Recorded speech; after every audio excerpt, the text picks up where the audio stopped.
Okay. All right, we got like 20 seconds here. All right.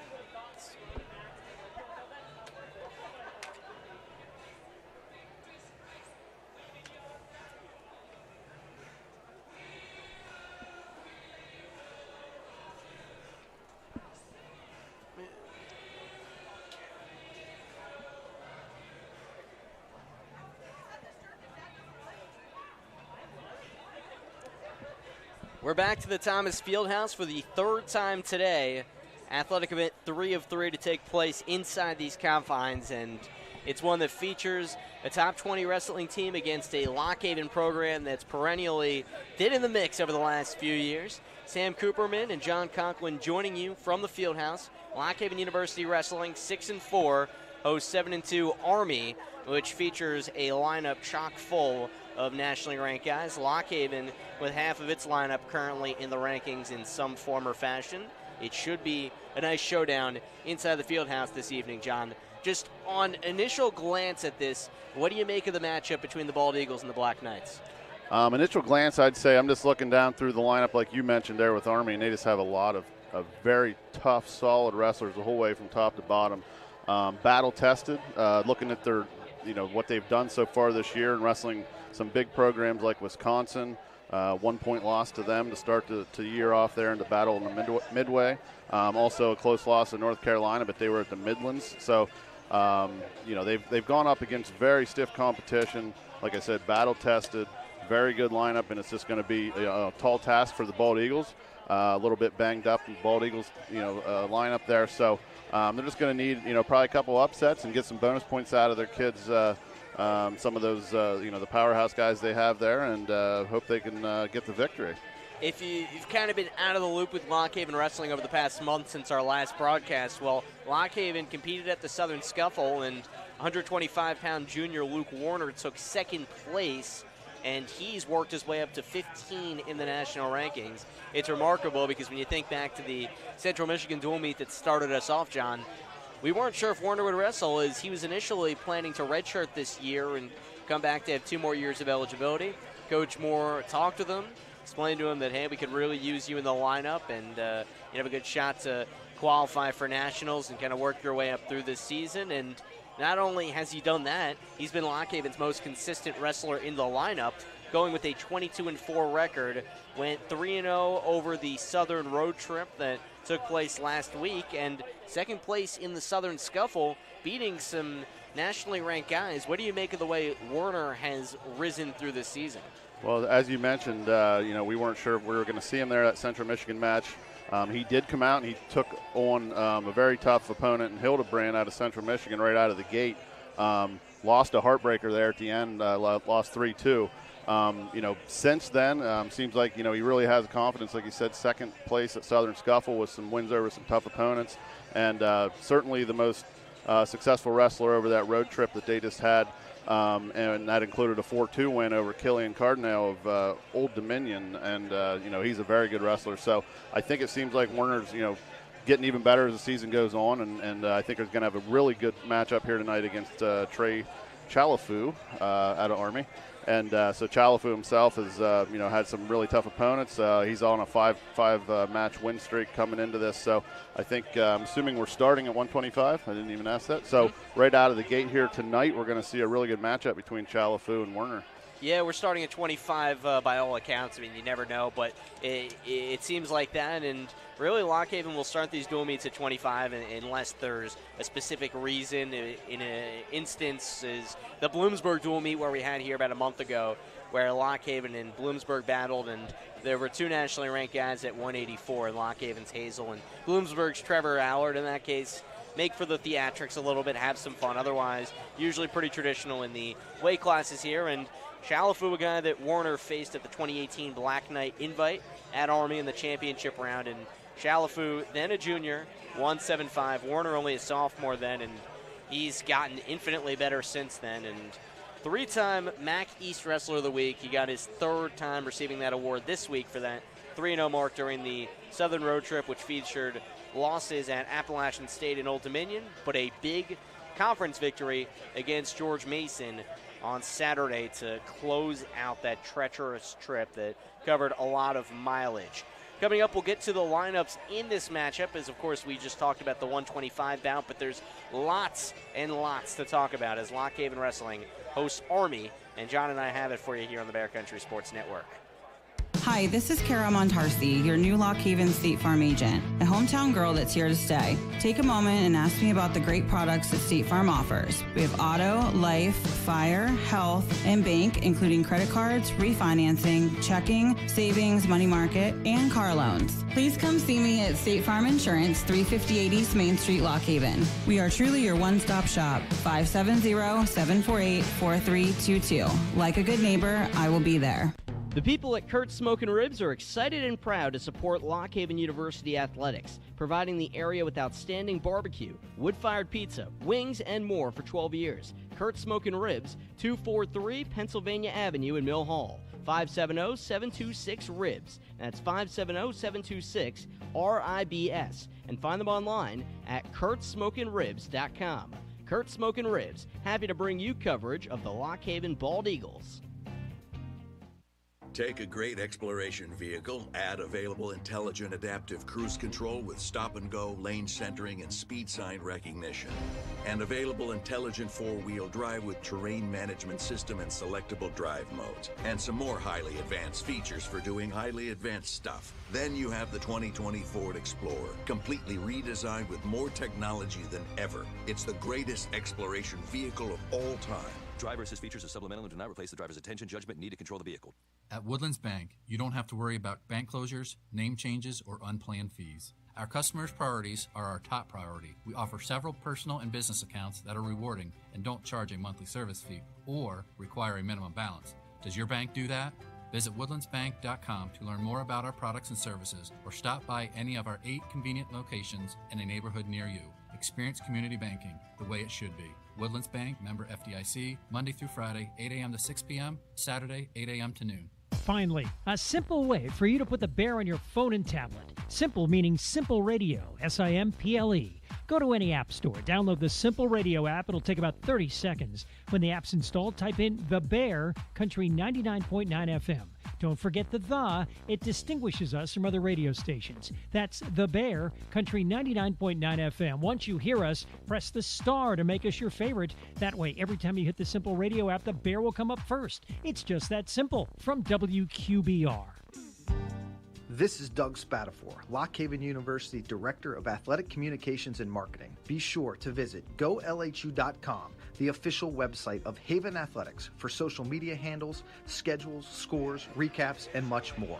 Exciting atmosphere inside the Thomas Fieldhouse, the site of tonight's Lock Haven University wrestling dual meet against number 19 Army. Sam Cooperman and John Conklin joining you as we get set to start this one in about 15 minutes. Lock Haven comes in 6-4 off a long southern road trip. The matchups against App State, Old Dominion, and George Mason. And they try to take down a nationally ranked Army team full of guys that have tournament experience, as does Lock Haven. LHU a little hindered at a few weight classes, but still with a lot of strength, especially in the lighter weights, and that's where Lock Haven will have to be successful tonight. John, this is the first of 4 dual meets to close out the regular season, and we were talking about that before the match, and there's a lot of fun matchups that we'll have over the next few weeks. Edinburgh on Thursday, February 6th. The next night, Ryder on that Friday, February the 7th, and February 22nd to close out the regular season, Cornell. A lot of fun action inside this venue over the next month. What do you make of some of the opponents Lock Haven will have here for the home fans? Well, obviously, looking at those opponents, like you said, some really fun matchups. Big-time programs there, old rivals. I know personally I'm excited to be back here at Thomas Fieldhouse and be able to see some LHU wrestling. It's been seems like it's been forever, a little over a month since we've been here. So I'm sure the team is also happy to be back. You get that little extra juice from the home crowd. Tonight the crowd's filing in here. I think we're going to have a full house here for Military Appreciation Night, top 20 opponent. So it's just going to be a real electric environment, I think, and that's going to help, for LHU, for those wrestlers to try to get those couple upsets we need, maybe get those bonus points that we need to try to pull out the victory. Yeah, and you'll hear my pre-match interview with Coach Scott Moore in a few minutes. Spoke with him a little while ago, and a lot of his sentiments are that for Lock Haven to win this one in those lighter weights, they'll not only have to win, but bonus points will be crucial there. LHU, we talked about Luke Warner, 15th ranked at 125, but with DJ Feldman at 133 and Kyle Shoup, the reigning All-American, at 141, John, Lock Haven really doesn't have a lot of room for error against an Army team this deep. What are you looking to see out of this team to have opportunities to really compete in this dual meet and have an opportunity to knock off a team of this caliber?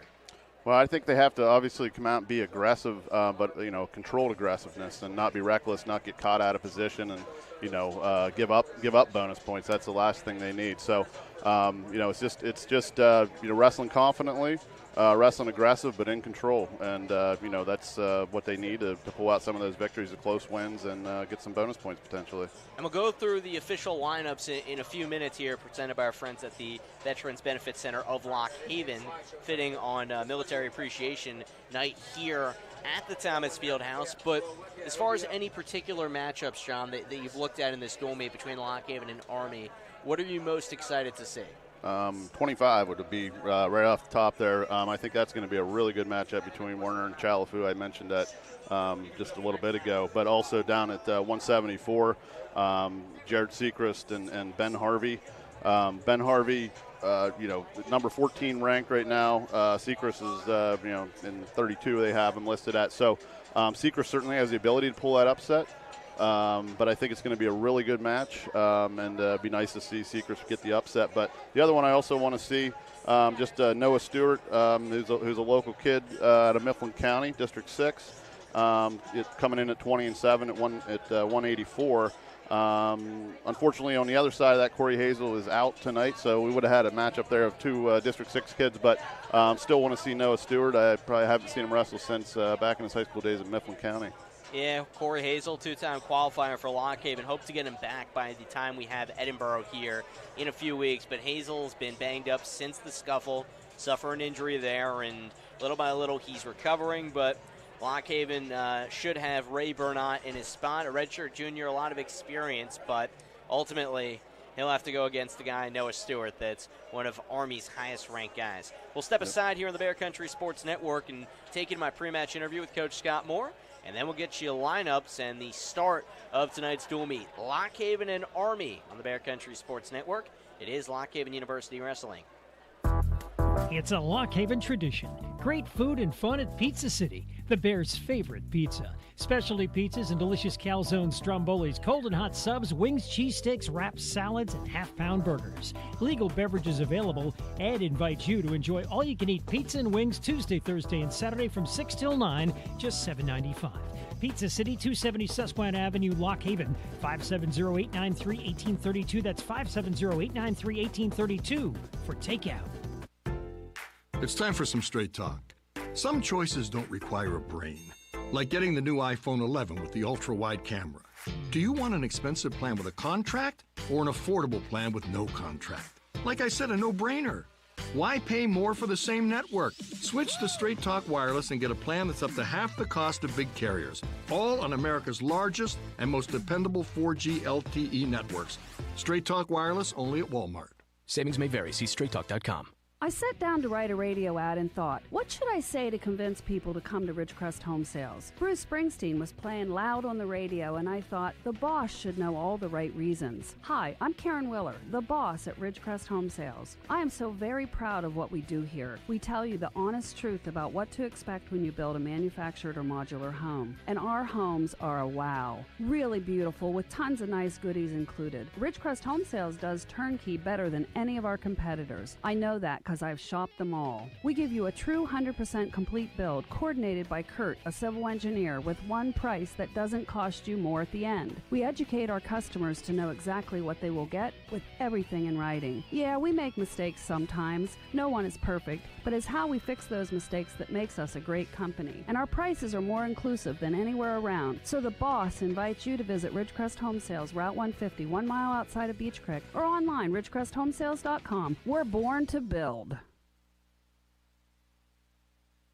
First Quality in Lock Haven and McElhattan is recruiting new team members. Take advantage of stability and progression, new competitive wages, shift differential, bonuses, paid holidays, vacation, and a full benefits package. There are immediate openings in Lock Haven and Macklehattan for production, maintenance, and warehouse positions. To apply, go online at firstquality.com/join us. That's firstquality.com/join us. First Quality is an equal opportunity employer.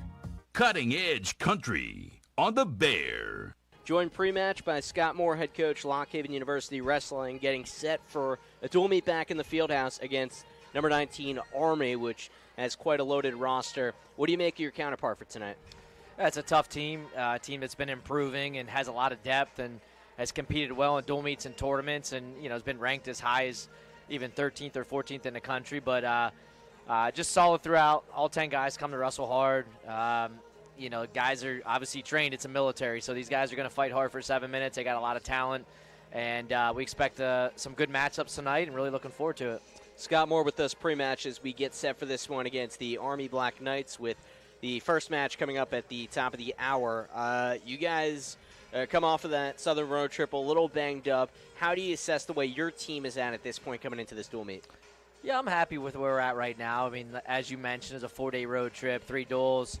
Back to back to back, but in the end, I felt like our guys came together as a team, and we had a great match against George Mason, scored a lot of bonus points, and anytime you can finish a road trip with a victory and build a little bit of momentum going into this week, the training's been well, a lot of good one-on-ones, just getting these guys focused, motivated for this last stretch of home duels that we have here at the Fieldhouse.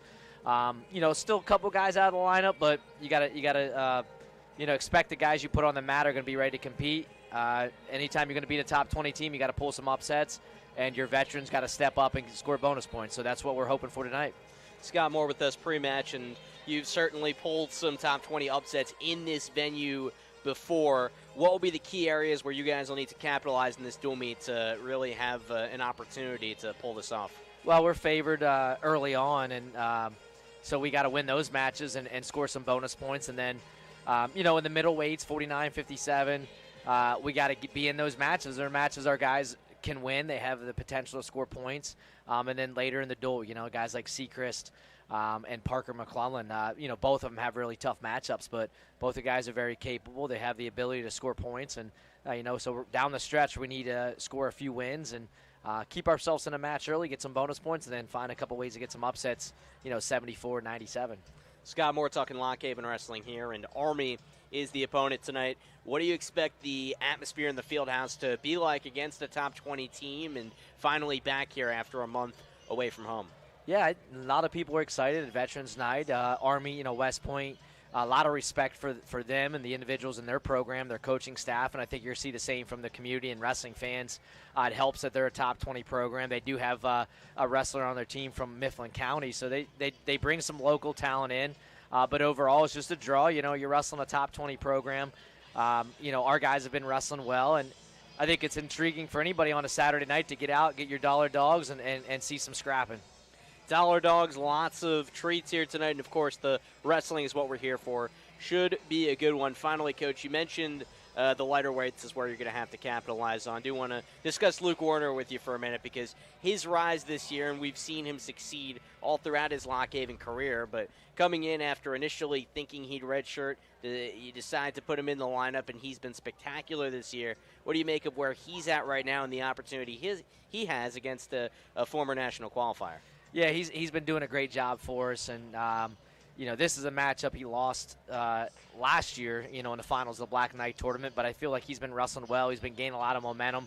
You can see it in his practice. His confidence has changed a lot over the last 2 months, not only with his success at the Southern Scuffle, a big win over a top 20 opponent, ODU, but just his practice habits, his mindset, and just finishing matches. We saw him lose a tight match to a top 10 opponent against Central Michigan. But the motivation that he's had, moved up in the rankings, but just the opportunity to spark this program, being the first guy that usually steps on the mat, a guy that we look to score points and just really set this team off. And Luke's a great kid. I'm proud of where he's coming, and I really think he has potential to get on the podium come March. A packed Fieldhouse, a top 20 team. Lock Haven and Army should be a fun one, Coach. Thanks for the time as always. Take care. Thank you. Eat local, drink local, celebrate local. If you're 21 and older, head out to the Broken Axe Brew House in Lock Haven. With the best selection of local craft beer and a menu to match, the Broken Axe is the place to be. Stop by for live music Saturdays and trivia night every Wednesday. With a rotating tap and bottle list, there's always something new. The Broken Axe, open Monday and Tuesday 4 till midnight and Wednesday through Saturday 3 till midnight. 1 East Bald Eagle Street, Lock Haven. Broken Axe Brew House, a big supporter of Lock Haven University sports. Cutting Edge Country on the Bear. A packed Thomas Fieldhouse, and Lock Haven Wrestling is back on the mats at home. Sam Cooperman, John Conklin with you on the Bear Country Sports Network. Announcing the starters here. Our starting lineup is presented by the Veterans Benefit Center of Lock Haven, serving any and all vets and their families from any time period. Education and training, VA work study, compensation, appeals, and increases. 20 Bellefonte Avenue, Lock Haven, 570-748-5929. Open 8 to 5 Monday through Friday, Saturday and Sunday by appointment. Starting lineups already started. Lock Haven's Luke Warner matches up with Trey Chalafu at 25 for Army. 33 features either Lock Haven's DJ Fellman or Cole Manley, both accomplished guys. Fellman ranked 32nd in the nation. They'll go against Lane Peters, the captain for Army. 41, you just probably heard, Corey Shy, sophomore for Army, and he'll go against Kyle Shoup, ranked 21, and you heard the Shoup cheers that have come here at the field house. And John, I know that's a matchup you're looking forward to in particular, the 141 spot. Oh, definitely. Looking forward to seeing Kyle Shoup come out, try to get back into his form. He had a decent road trip down south there, so I'm hoping to get a victory out of him tonight. Shoup tech-falled Shy last year, 16-1 and 546, and Shoup will look to do something like that here tonight, and that would have the crowd going nuts, and Lock Haven surely needs that to potentially be the thing that takes place.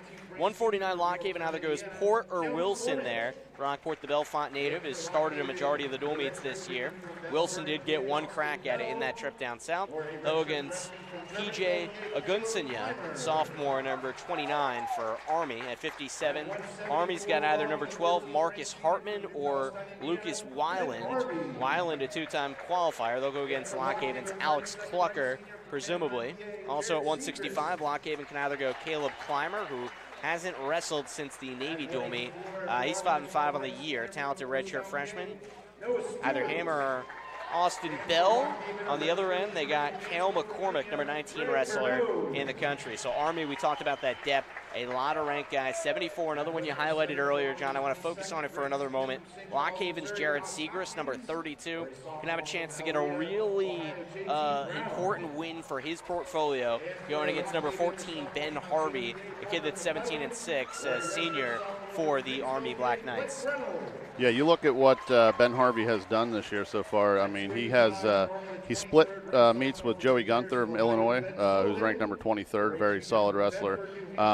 He also has two very close losses, one against Dylan Lighty, who's number 6 from Purdue, and that was sudden victory, and then a 3-2 loss to Carter Starocki, who's on red shirt, but won the Southern Scuffle. So Ben Harvey is just a really good wrestler, and that's going to be a real good matchup there with Jared Segrist.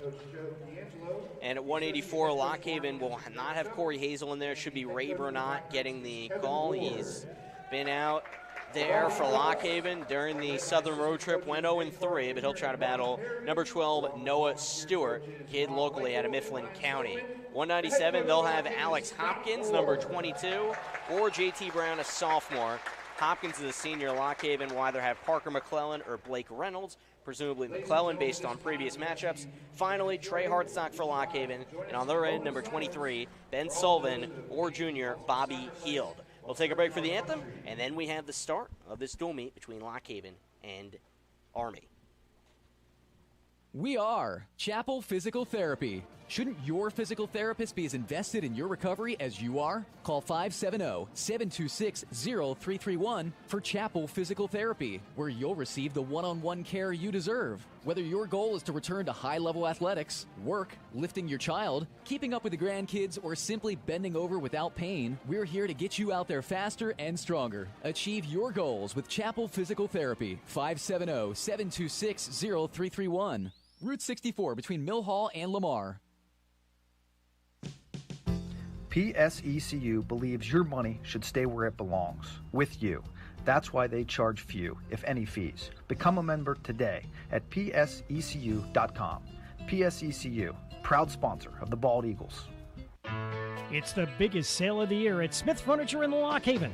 Start 2018 with new living room, bedroom, and dining room furniture, priced 45 to 60% off of the regular price. See store for details. Get a Carolina 4-piece bedroom group as low as $875. Great 45% off prices on Lancer Primitive homespun pieces. Twin and full queen sleeper sofas start at $715. Office furniture, TV consoles and fireplaces, now 45 to 60% off the regular price during Smith Furniture's spectacular January clearance. Financing available with your good credit. Get free delivery within Smith's large delivery area. It only happens once a year. Don't miss this amazing event, the January clearance at Smith Furniture, Route 150 in Lock Haven. Online at smith-furn.com. Have a look at us. We've got the look that you. The people at Kurt's Smokin' Ribs are excited and proud to support Lock Haven University athletics, providing the area with outstanding barbecue, wood-fired pizza, wings, and more for 12 years. Kurt's Smokin' Ribs, 243 Pennsylvania Avenue in Mill Hall, 570-726-RIBS. That's 570-726-RIBS. And find them online at kurtzsmokinribs.com. Kurt's Smokin' Ribs, happy to bring you coverage of the Lock Haven Bald Eagles. Finally, a simple way for you to put the Bear on your phone and tablet. Simple meaning Simple Radio, SIMPLE. Go to any app store, download the Simple Radio app. It'll take about 30 seconds. When the app's installed, type in The Bear, Country 99.9 FM. Don't forget the. It distinguishes us from other radio stations. That's The Bear, Country 99.9 FM. Once you hear us, press the star to make us your favorite. That way, every time you hit the Simple Radio app, The Bear will come up first. It's just that simple. From WQBR. This is Doug Spatafor, Lock Haven University Director of Athletic Communications and Marketing. Be sure to visit golhu.com, the official website of Haven Athletics, for social media handles, schedules, scores, recaps, and much more. It's time for the dual meet to kick off. Sam Cooperman and John Conklin joining you from the Thomas Fieldhouse. Lock Haven Wrestling takes on Army. And we start at 125, John. Luke Warner and Trey Shalafu. If you want to look at opportunities for Lock Haven, really have to capitalize at these lower weights. Warner 22-4 on the year, 3-1 in dual meets, and coming off a 3-0 weekend that earned him MAC East Wrestler of the Week honors. And Shalafu, his opponent, 12-5, one of the captains of the Black Knights. He's a tough opponent wearing the black singlet, as Warner in the home crimson and gray. Excited to see this one, and a lot could happen here. Yeah, Chalafu, like I said, he's coming in on a 5-match win streak here. He's a senior out of Nashville, Tennessee, and just a very good wrestler here. I think it's just going to be a fantastic matchup here to start this dual meet. Warner on the right, Shalafu the left. Let's get this started. Warner immediately goes in on a single leg shot, trying to turn Shalafu and earn some early points. Slams him down. Warner gets 2 to start things off in the opening seconds. No 2. Now he's got the 2. Now they called 2. And it didn't look like he had it. I think the announcer got a little ahead of himself there. Yeah, we appreciate Chris Parker hopping on the mic tonight. Had to go through a few announcers, but Chris does a great job working for the PSAC, and riding time is on. They're out of play to the outside. 2-0 Warner, but John, the aggressiveness immediately goes in on Shalafu, showing no fear. Yeah, that was a great start there. He was, like you said, right off the whistle, in on the leg, able to secure the leg, fight off the whizzer attempt, and then spin back behind eventually and get the 2. Warner's got him in the middle of the mat, trying to rack up some riding time here. Warner, 5 pins, 5 techs, 6 majors. Ability to score some points, and he's a natural 125, which is hard to come by. He's able to stay down at that weight with relative ease and maintains a lot of body strength down there at that spot. Remains on top here. Shalafu trying to work his way up, but not having much with it as his left arm just gets wrapped underneath him. Warner working well from the top spot. Yeah, Warner working that bar arm. Riding tough there. He keeps breaking him down to the mat. Just Chalafu's having a really tough time trying to get up even to his base to try to get an escape attempt here. So just a good job by Warner riding. Warner riding for over a minute. About a minute and a half to go in the first period at 125. For Lock Haven to come out with the dual meet upset, will need to dominate at these lighter weight spots, not even just win. Bonus points essentially a necessity when you go through the lineup, and all the guys that Army has as the match goes along get better and better. Yep, he's secured that left leg there between his legs. He's controlling the hands, doing everything you'd want to see there. Eventually, probably going to try to work a tilt of some sort. Got the tight waist in there now and trying to get wrist control. So yeah, like I said, Chalafu just not really able to do anything. Finally, there's a stall call on bottom on Chalafu. So he's trying to, I think, get up and out, but it's just Werner's ability to ride him and keep breaking him down to the mat. Almost slipped out for a moment in the middle, and again, he has that stall call on him, so he has to avoid giving up points there. Werner riding for over 2 minutes, and there's still 40 to go in the first period. 2-0 lead. Lock Haven trying to really capitalize in these opening few bouts of the dual meet with Army. Chalafu starts to curl up. Werner keeps him down over at the hips, and he's back down flat with 25 to go in the first, and a whistle. Another, was that a stall call? Wait and see. I think they. No, he had the red. I'm not sure if he called a stall warning there on top or not, or was that just a stalemate and restart? I would probably guess stalemate and restart. Yeah. Coach Kevin Ward for Army had some words for our official tonight as Werner slams down Chalafu as he attempts to escape. 15 to go in the first. Ronnie Perry and Scott Moore and Nate Carr and everybody from the Lock Haven bench screaming they want a stall call on bottom. There's 8 to go in the first. Werner riding for the last 2 minutes and 40 seconds, trying to tilt him over. And the first goes with no more points. 2-0 Luke Werner. Fans approve. 2:45 of riding time. He got that takedown, and Chalafu was not able to get up. That was definitely impressive. Like I said before, over and over, Chalafu is a very good wrestler, and for him to take him down immediately and ride him out like that is really impressive, and hopefully that's a good omen for the rest of the match here. Werner starts the second on bottom, trying to earn an escape point and get back to work. Chalafu beat Werner a year ago. Werner gets up, nearly scores a reversal, but it's an escape and quite an aggressive one at that. There he is. 3-0. Going in for a shot again. Single leg, trying to bring him over the back. Yep, he works him off. He's trying to get Chalafu has control of his leg, trying to get that out so he can spin around behind. Look like we're in a potentially a stalemate position here, but I think Werner's got other ideas as he gets around back. Tries to weave his way out of the control of Chalafu. If Werner can just, then you call it, the stalemate is there at 1:21 in the second. Werner was in a spot where if he could just kind of hurl his left leg over, could have straddled him and earned that takedown, but it's 3-0 in neutral. Werner dominant first period and a half at 125. Yeah, I just love the aggressiveness. He immediately was in on there once again. He was in on the shot, didn't quite get it. But he's forcing the action, and that's what you want to see. You asked me earlier what you hope to see for Lock Haven to be able to pull his dual meet out, and it's that aggressiveness. And Luke Werner's setting the tone right here off the bat. The strides Werner has made over the past few months are remarkable. He looks like a guy that's destined to go far in a few months as play is halted again. Stalemate bringing back to neutral. 49 to go in the second. 3-0 Luke Werner. Takedown 15 seconds in. And an escape point to start the second. Riding time for him is at 2:37, and he's looking to extend upon that by getting another takedown. Tries for a double leg shot. Takes the right leg and trying to bring him back down. Nothing called yet. Fans want to, and there it is.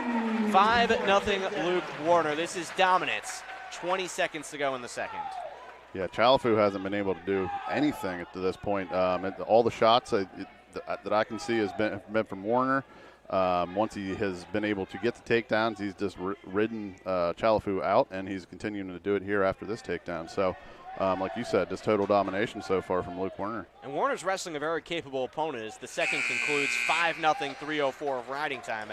Chalafu, national qualifier last year, beat Werner 7-5 at the Black Knight Invite a year ago, and he's the captain of the Army wrestling team. Neutral for the third. Chalafu with a lot of catching up to do. Werner thinking bonus points. Werner relentless going in for more. They're tangled up in the middle, but Werner already showing like he's ready to take more shots. Yep, you would think Chalafu is going to have to start getting aggressive if he's going to have a chance to get back in this match. So, I'm sure that Werner's thinking, maybe countering something if Chalafu tries to come in on a shot. We'll just have to wait and see what happens here. But both wrestlers coming at each other, trying to size each other up and get their shot. Chalafu pretty bandaged up left leg. He's got wraps over his quad and also on his calf. Is just trying to find a way to get back in this one. Down 5-0. Warner's already secured riding time. Minute 12 to go. There was a stall call on Chalafu and a point for Werner, so that makes it 6-0. Chalafu now in on a single leg, has Werner hopping around. Werner gets out of it, out to the right side. Chalafu still in play. Werner completely off the inside of the mat. Yep. Chalafu trying to pull him back in. Werner has that back leg split out, so trying to prevent him. And then he spins around. Let's wait. He might have this. Fans want to. Coaches want to. I don't think there's two yet, but if he could, I don't know how he could spin around behind him because he would be off the mat. So they called stalemate there, and they're going to restart in the middle. 30. But just to prevent that takedown there was impressive. Yeah, Werner really displaying the full arsenal between the takedowns, the ability to be a defensive wrestler when need be. 6-0 lead. It'll be 7-0 with riding time. 30 seconds to go. Needs one more takedown to earn bonus points. Chalafu trying a shot there. Werner sprawls back and breaks that lock. So he's tied up there with him now in the middle of the mat. 15 seconds to go. Werner needs to get something here. We talked about it. Bonus points big at the lightweights. Werner nearly tucked him under. Chalafu backs away. I think he understands the importance of keeping this at a decision as well. Oh, down to 2. Werner looking for a late takedown and won't get it. That's going to be a 7-0. You take it, but the Lockhaven coaches also know that as far as the dual meet is concerned, the major could have been helpful. But Luke Werner, 7-0, dominant over 3 minutes of riding time, John. He came out and looked like a top 15 guy. Absolutely. I'm impressed. Like I was saying, Chalafu's very good. Chalafu beat him last year, but it just seems like, as the season progresses, the confidence increases for Werner. Another spot where Lockhaven has a golden opportunity to score some more points with a 3-0 team lead. Lane Peters, Jr. from Ewrichville, Ohio for Army. He's 7-8 on the year. Feldman beat him twice in the last 2 years. Last year, 9-2 decision. 2 years ago, 9-1 major. Feldman for Lockhaven, number 32 in the country. 103 career wins at Lockhaven. Trying to work his way further up the program wins list. Can get to tied for 18th all time with a win here as he starts off early on the right side. Moves to the left and tries to put in some work on Lane Peters. Yeah, so Lane Peters coming in with a 7-8 record. If you dig into some of his matches, though, he had a very close match with Montori Bridges from Wyoming, who's ranked number 11, and he also had a 5-3 loss to Noah Gonzer from Campbell, who's ranked number 16. So obviously, he's wrestling these really good opponents tight. So despite his 7-8 record, I think you're going to see a really good match here against Feldman as well. Lockhaven took that 7-0 decision from Werner at 125 to start us off. And early on, Feldman adjusts the headgear, 45 seconds in, trying to keep the momentum riding with Lockhaven at 133, knowing the lighter weights will be really important for Lockhaven as a team to capture some dual meet points. Yep, so they continue to tie up in the center of the mat, trying to work a shot. There's a front headlock from DJ Feldman. What do you think his approach is here early, John? I don't know. I think just to try to set up a shot there, which is what he did. Single leg, he trips him, and there's 2. Werner with, or rather Feldman, able to kick him out under and grab that leg. Riding time on, 2-0 DJ Feldman lead, putting in work on the near side of the mat, halfway through the first at 133. Yeah, Feldman's real good on top here, so be interesting to see what he can do. If he can try to get some tilt, try to get some back points against Peters. Lane Peters, again, lost 2 times to Feldman already, and you talked about it, John, one of those deceiving records. Sometimes a record does not tell a lot of the story.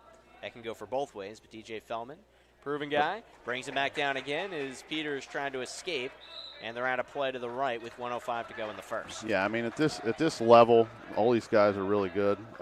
You know, so you know, you get some injuries here and there that make the records deceiving, and you just never know what you're going to get when you get two guys matching up. So, but so far, Fellman in control with the takedown and riding Peters out. So, Lock Haven 3-0 team lead. Luke Warner 7-0 decision at the 125 spot. Looking to extend upon that here as a team as Fellman works him to the left side. Peters trying to get up, not out of Fellman's grasp yet, and he won't get out of it here. They're out of play as Fellman ropes him up. 41 seconds to go in the first. Back to the middle, DJ Fellman on top. Minute 5 of riding time already to his name. 15-6 on the year. He's wrestled throughout these dual meets. He's 9-1 in duels for Lock Haven. 5-0 in MAC duels. And was 2-1 on that road trip too, I believe. I think his only loss was the App State opponent.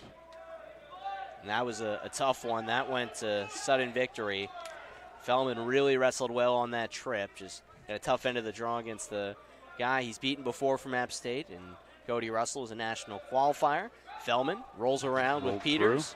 Still keeps on top of him. Final seconds of the first. Fellman will end the first with a minute 46 of riding time and a 2-0 lead.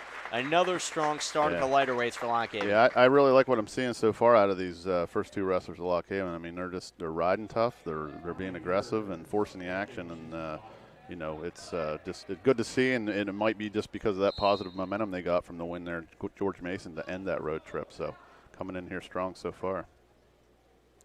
Lock Haven starting the second with Peters trying to work down on Fellman. So Fellman in the sitting position trying to work his way up to his base. He's got Peters' leg at this point.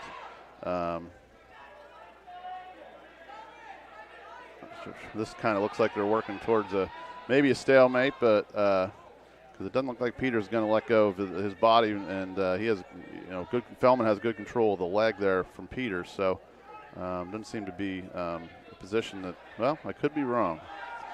Well, there he came around. That was nice. He was able to use that leg and get leverage to be able to, and he finally broke the hold that he had on his body. He came around for the reversal. So nice there from Fellman. Fellman remains on top.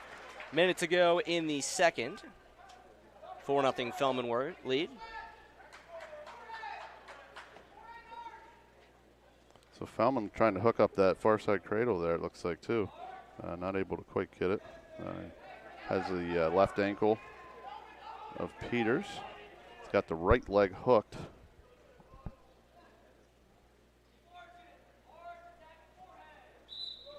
Whistle with 33 to go. Stalemate called by the official. Lock Haven's DJ Fellman trying to extend the team lead. Minute 35 of riding time already to his name. So Peters trying to sit out. Fellman came around, looked like he was going to try to hook up a cradle there out of that. Wasn't able to quite get it as Peters turned back away. So he continues to ride, though. Peters stands up, trying to get to his base. Fellman on top. Final 10 seconds of the second. 4-0. Lock Haven trying to keep this lead, and Fellman will do so heading into the third. That's just a great job to prevent that escape. And they're going to start this period, third period in neutral position. Back to neutral we go. 4-0 Fellman.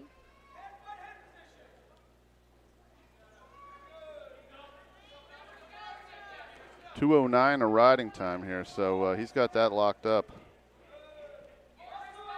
Fellman already secured that 4-0 lead, looking for more, gets around back and wraps him up to make it 6-0 DJ Fellman. You mentioned it, John, riding time wrapped up. Similar spot to what we had at 125. Warner was up 7-0 there as Peters gets up for the escape. It's a matter of Fellman needing another takedown to work towards bonus point territory. Yeah, you got to be thinking bonus points here, even if it's the major. Those extra match points will be critical at the end here if Lock Haven is trying to get to victory. Minute 5 to go. 6-1 DJ Fellman. He'll get the riding time advantage to make it a 6-point lead. As mentioned, needs one more takedown. And as talked about earlier, Lock Haven's strength is the lighter weights. We'll need some success here as the match rolls about. As Fellman tries to go in on a shot. Good opportunity for a member of the 100-win club at Lock Haven, trying to get his 104th career victory.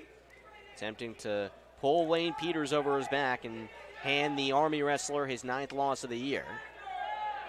30 seconds to go. Fellman might be in stalemate territory. We'll see. Nope, they'll move around, and Fellman has to avoid being susceptible here. Well, if he can break that hold on that Peters has his right ankle, he might be able to get the 2 here, get the takedown, and that would there's a stalemate call. 16 to go in the third. 6-1 Fellman. Riding time gives him a 6-point lead. That's not what he needs to get the major. 3-0 Lock Haven as a team. Final 15. Fellman trying to get his way out of Peters' grasp, and he flings him down, goes in for a shot. They're out of play. Inadvertently, Fellman flailed backwards to the left side, and that could hurt him here. He only needs 8 more. He only has 8 more seconds to go. One last try at a shot. Might not get it. Fellman tangled up, and 7-1 is all we'll get. 2 decision victories for Lock Haven, and we go to 141 where Kyle Shoup gets the call. Back after this on the Bear Country Sports Network, LHU Wrestling against Army.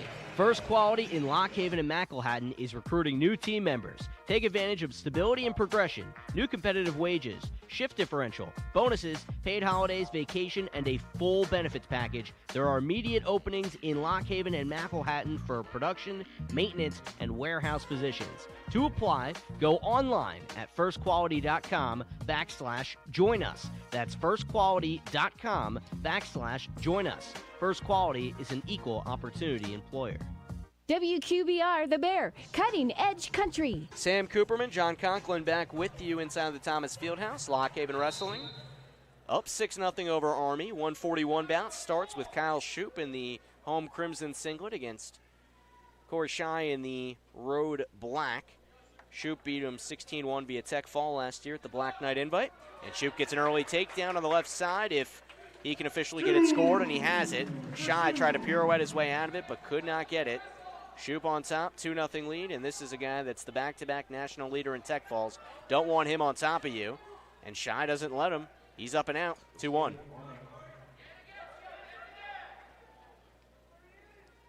So these two look like they're going at each other.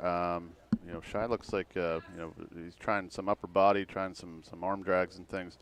Shoup, he has a whole arsenal of moves, so this might be an interesting one. Lock Haven with a 7-0 decision at 125 from Luke Warner. 7-1 at 133 from DJ Fellman. 6-0 team lead. Lock Haven could really use some bonus points from Kyle Shoup in this match as he goes low but fought off by Shy. There's Shoup's looking to go upper body. Got those underhooks. Kyle Shoup and goes there's a forward, left headlock side. from Shy. And he has him. They're out of play. So they're out of play. There's a lot to talk about here. So they called a takedown for Shy with the headlock, but Shoup rolled through, and then the referee signaled 1. So they gave a 2-1, no back points awarded. So and there's a challenge break from Kevin Ward. He wants to discuss this one. His Army's head coach didn't like the call there. You mentioned it. They were both in a very interesting position out to the left where takedown could have gone for either one of them. Shy wrapped Shoup up first. And then, as you said, John, Shoup rolled through, but the question is, was he in bounds? Yeah, I don't I'm assuming that's the challenge, is that they're saying there shouldn't have been an escape awarded there.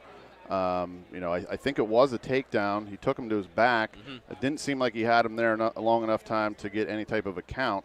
I think the question would be whether you could award an escape there that was off the mat, or Shy retained position there and just get the 2 and restart in referee's position. So both coaches talk to the wrestlers now, and you talk about it, John. A very interesting opportunity for both of these guys here, and they're both aggressive early on. Yeah, definitely. That's what this, you could tell right away that Shy probably you got tech fold by him before 16-1. So the last thing he probably wants is to get on the bottom with Shoop. I'm sure he experienced the tilts, and so he's probably just trying to force the action on his feet, hoping to catch him with something. And right there, he had a headlock at the edge of the mat, which would have been huge. But Shoop was able to roll through that and at least limit it.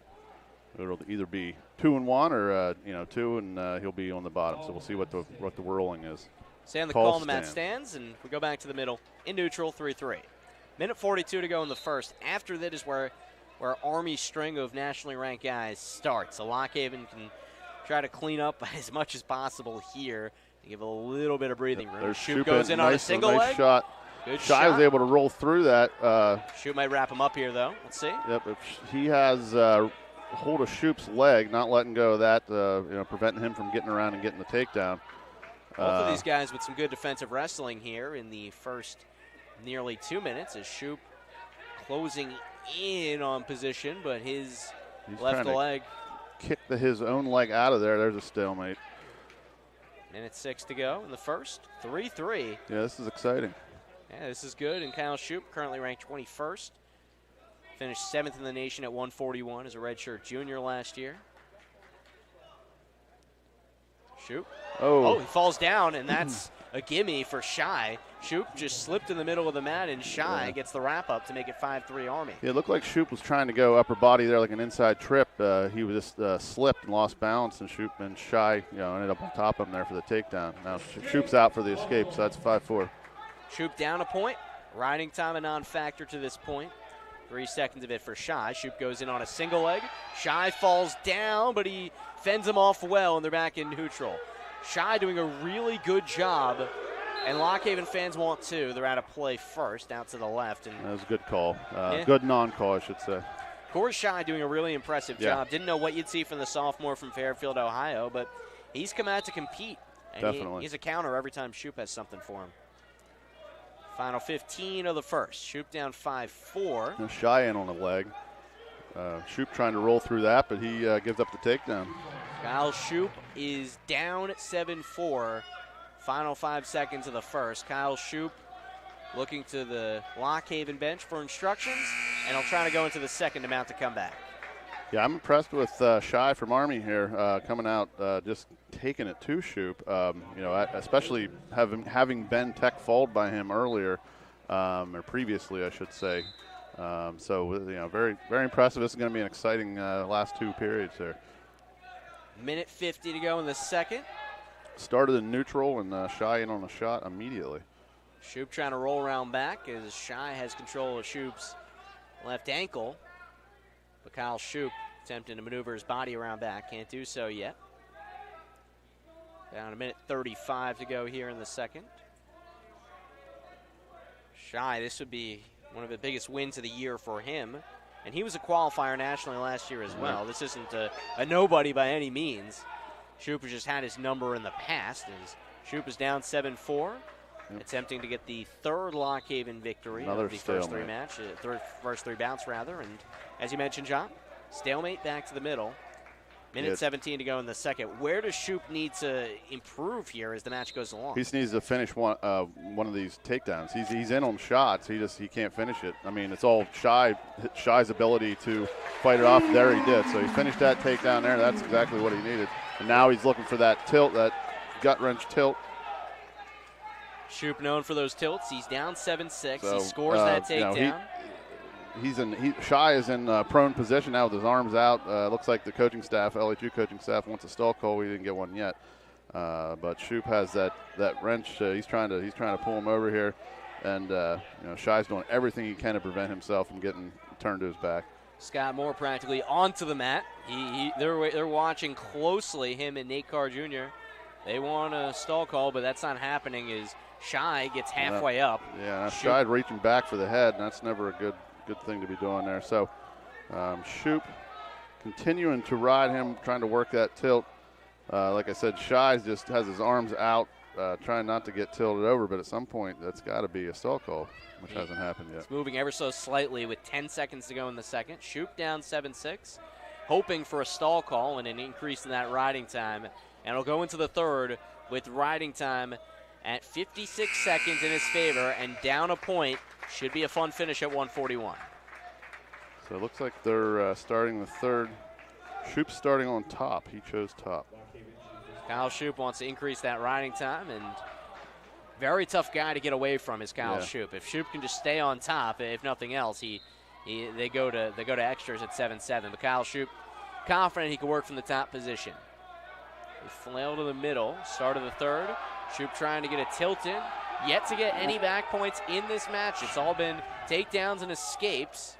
Shy once again just, on his base with his arms out as far as he can, trying to prevent the tilt, but no stall call yet from the official. Shoup with one arm ropes down Shy. He's in the middle with 1:30 to go. Shoup down 7-6. With riding time, it's even. Shoup he's got his head in his armpit there. Now he's got that gut wrench hooked up, trying to turn him over here. Shy once again just not doing anything, just solid base there and a stalemate. So 1:13 to go in the third. Where do you think the you feel like there's some missed calls in that regard? Well, yeah, and I'm not criticizing the official. I certainly think the LHU coaches would have a gripe that they haven't gotten a stall call yet in that position. It just seems like that's exactly what is going on there.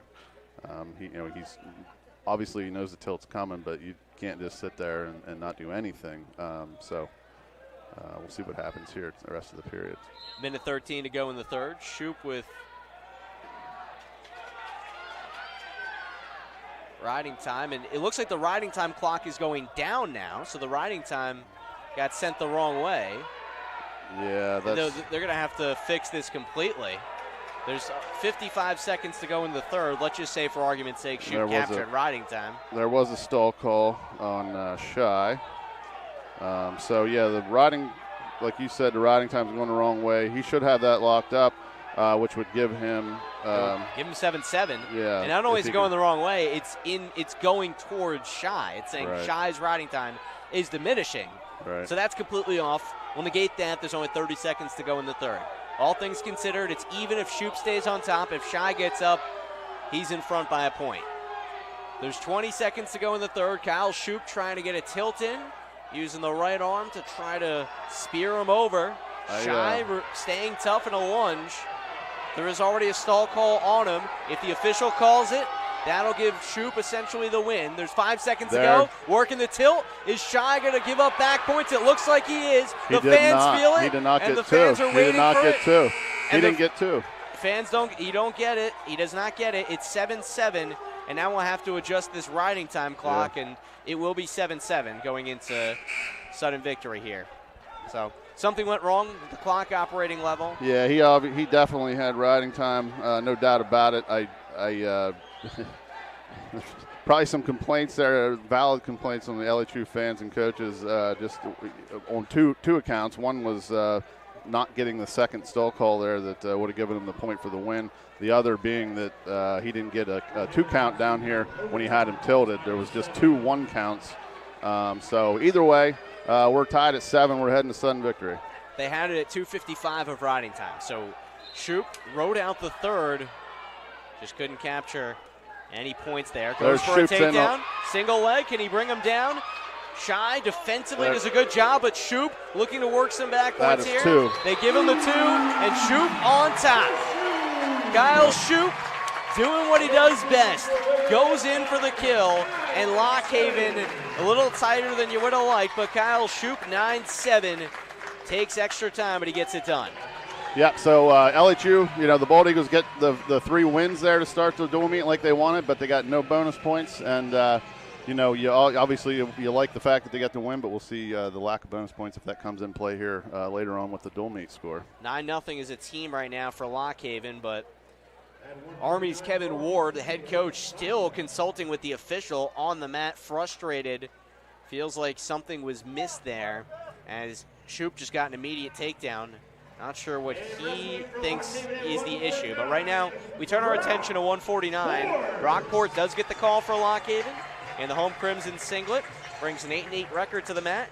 2-4 in dual meets. He goes against nationally ranked PJ Agunsanya, 16-7, ranked 29 in the nation. Sophomore from River Forest, Illinois. Port, which looks like he's got a little bit of length here. Might even be a lot of bit of length, just looking at the eyeball test. And they'll go to work early. Yeah, Guncia, he's got an impressive resume there and matches that he's already wrestled. Like you said, nationally ranked. He did wrestle the number 1 ranked kid there in North Carolina in their dual meet with them and was defeated 9-1. So that's one of his defeats, but very good wrestler. It's going to be a tough task here for Brock Port. Brock Port wrestled in 2 of the 3 matchups down south for Lock Haven, and these are the kind of spots that Coach Scott Moore pointed to in our pre-match interview that Lock Haven will have to pull some upsets here. Army's ranked number 19 for a reason. Absolutely. One of these weights they're going to have to get an upset. This could be it. I mean, these guys are all capable. They're all capable of getting these upsets, and hopefully we can get it here, but get one down through the lineup somewhere. Opening minute at 1:49. Both wrestlers sprawled out. Nothing happening. Port trying to set things up and burrows in under Agunsinya over to the far side of the mat with assistant coach Nate Carr Jr. hovering over. Stalemate called. Rockport trying to go after it and get some crucial points for Lock Haven. An upset here would do wonders for the Bald Eagles. Port's controlling that. He was controlling the right arm there of Agunsia. Now Agunsia gets the ankle, though. Very quick on that shot. Got the ankle. Port goes over his back. We'll see if they can work their way. One of them work their way into a scoring position here. Rockport trying to avoid giving up points with his leg in Agunsia's control, and he might have a takedown. Oh. Potentially dangerous. Yeah, he had his knee tweaked out pretty bad, so it was a good stoppage there. Minute 12 to go in the first. Scoreless at 1:49. Back to the middle. Brockport trying to go cross wrist. Has a grasp on the right arm of Agunsinya, and then he flails away and spins out, still scoreless. A little bit of a duck under attempt there, and Agunsinya was able to get out of it. Port and Agunsinya. Port for Lock Haven trying to pull a big upset. Agunsinya working down on the head of Port, trying to control that. LHU's Brockport. Very similar to the position there. There's a stalemate again. I was going to say they called a stalemate earlier in that same exact spot, and there we got another one. 31 seconds to go in the first. Patiently waiting to see who will get that first takedown. Stay in the middle. Now we're back in the same spot here. Agunsinya wrapping up that head, trying to push him down on Port's body down to the mat. Once again, same exact position. See if we get another stalemate out of this. Final 8 seconds. Port hurdles up here and avoiding giving up any points. Agunsinya is doing his best to throw him around. Yeah. Final seconds and nothing after the first. Brockport trying to stick with the guy in the national rankings, sophomore from Army, number 29 in the country. Yeah, you got to be happy with that first period there. Port's effort, both sides. They were both going at each other, both able to counter each other's moves, and we got a scoreless first period. Port on top, or rather Port on bottom, I should say, to start the second. Agunsinya trying to remain on top there with riding time on. So Port trying to come up and out, trying to break that lock of Agunsinya. He's up to his feet, trying to spin away. Agunsinya holding on to him. There, he let him go. Port doesn't sense Agunsinya with a sneak attack from behind, but they're off the mat, and Agunsinya's toe was still on the mat, so you can understand the frustration from the Army side. His foot was clearly in the white, but they're back to neutral, and Brockport has a 1-0 lead. 30 seconds gone by in the second, and Port looking to avoid giving up any points, and he tumbled over. Yeah, Port about countered that and caught him on his back, and that was almost a takedown, and then almost a nice counter there from Port to catch him on his back, but both guys came up to their feet and no points were scored. Agunsinya has a resume, of course, that's putting him in the rankings, and he's wrestled some tough ones. Number 27 wrestler at the time from Wisconsin he was able to knock off. Some tough ones with some top-ranked guys, and Brockport hanging with them here, 1-0 lead. 53 seconds to go in the second. So a lot of stalemates so far. Sprawled out in the middle. Agunsanya seems to just be reaching over, hoping to get a hold of Port, but Port seems to know when to dial it back and protect himself and when to go after him, and he certainly hasn't backed down. Yeah, Agunsanya trying to control that head and then trying to kind of get him off balance to be able to spin around behind. Port's been able to stave it off at this point. A lot of those have ended up in stalemates also. But it's the same position he goes in every time. So there's finally Agunsanya was able to break him down and spin around behind and get the takedown. 2-1, Agunsanya by 1 over Port. Riding time back on. He's got a shade over 30 seconds of it heading into the third. Brockport hanging with Agunsanya, PJ Agunsanya, the Illinois native who last year bounced around between 141 and 49 as a freshman for Army. And Brockport trying to pull the upset, only a takedown in the third. Looks like we got a blood time. Looks like a contact lens, maybe. Issue. Can relate, not fun. Quite painful. He got it in quickly, so we'll get back to action here. Record time, I'd say. Yep. That's pretty quick to pop a contact lens in, especially after wrestling, as they are neutral for the third. Port down 2-1. Yep. Port was trying to shot right off the whistle there. Agunsanya sprawled back. Once again has that control, of the head of Port.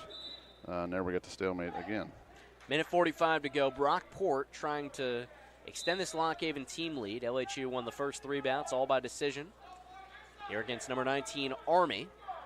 Port goes for the body. Agunsanya backs away, still within arm's reach. So also important, LHU does not need to give up any of those bonus points either. I mean, they're looking for some upsets, but also don't want to give up any bonus points in those matches, even if they have to take a loss in some of them. So just Port, he's still very much in this match. Another stalemate called. Takedown is going to give him the lead here with 1 minute and 15 left. But even, at a loss, just if that's what it is, if he doesn't give up any bonus points, it's going to be huge. When projecting dual meets, that's very important, thinking about, okay, here are the weight classes where we're favored. Here are the ones where they're favored. Going, of course, to pull some upsets, but these are the ones that you have to know we cannot give up bonus points in. Agunsanya trying for a takedown, and Port gives it up. Agunsanya up 4-1, under a minute to go in the third. Agunsanya he moved around to the front, trying to work like a front headlock there. Port's up and out there for the escape. Port is to show that he's able to get a takedown. Agunsanya seemed to be able to take that gamble. Port going in. Agunsanya tries to flip around back. Nothing doing. Pretty much the same position we've had for the entirety of the match, with Agunsanya trying to lean over him. Port burrowing up, and he's in a dangerous spot here as Brockport on the right side of the mat with 25 seconds to go. He's back up to his base. Same position. He's been working that thing the whole match. Worked through a lot of stalemates out of that. But 17 seconds left. Port needs a takedown to tie this thing up. It looks like there's Agunsanya with the takedown. And he lets Port up to give him the escape point. 6-3. There won't be riding time. So at this point, it's essentially clinched for Agunsanya that it'll be a decision in his favor. Yes. Misfires on an attempted shot, and we're done. 6-3. PJ Agunsanya gets a victory for Army, the first for the Black Knights, but Lock Haven's Brockport valiantly fights him off and tries to do his best to contend with them, but Agunsanya, 29th ranked wrestler, able to capture the victory. 6-3. I thought that was a nice effort there by Port. He was just unable to finish any of those shots that he was in on. Agunsanya is just so strong and so quick. Athletic, and just too much for Port to be able to deal with. But either way, it's a regular decision loss, so limited to any further damage there out of that taking the loss, and it's 9-3 LHU lead here going into 157. Last match before the intermission, Lock Haven's Alex Clucker attempting to do what he can to pull a massive upset against Army's Marcus Hartman, coming off a second-place finish at the Midlands a few weeks back. He's wrestled every bit like a guy who's ranked that highly, and he immediately goes in for a shot, but Clucker able to strong-arm him away for a moment. Hartman closing in on a takedown. Clucker is one of those wrestlers that a little bit banged up on the road trip there, so it looks like a heavily bandaged right knee. So I'm assuming that's the issue that he was having, but going up against a very good wrestler here in Marcus Hartman. Clucker went 0-2 on the road trip down south. Didn't wrestle against App State. Did go against Old Dominion and George Mason. Both resulted in losses, and he's trying to rebound here. What a way to do it against the number 12 guy in the country in Marcus Hartman. And they stay in neutral out to the right after some flipping and turning. Alex Clucker, I should say, doing his best to get around. He's trying to maintain control of that right leg, that right ankle of Hartman. Hartman trying to break that, obviously, and if he does, he'd be able to spin around for the 2. And there he does. He's able to get it. 2-0. Marcus Hartman, number 12 wrestler in the country. All over Alex Clucker in a bridge pose, trying to get himself up and out. Oh, he's getting high. Hartman was. Now he's got a cradle hooked up. Now he's getting back points. Hartman was it? No, that was a good thought there from what Clucker was trying to do, but he exposed himself and allowed the cradle to get hooked up, and now he's in big trouble. Yeah, he looks like he's almost about out of options here. Alex Clucker leaned all out. If Hartman can pin him here, that'll even the score going into intermission.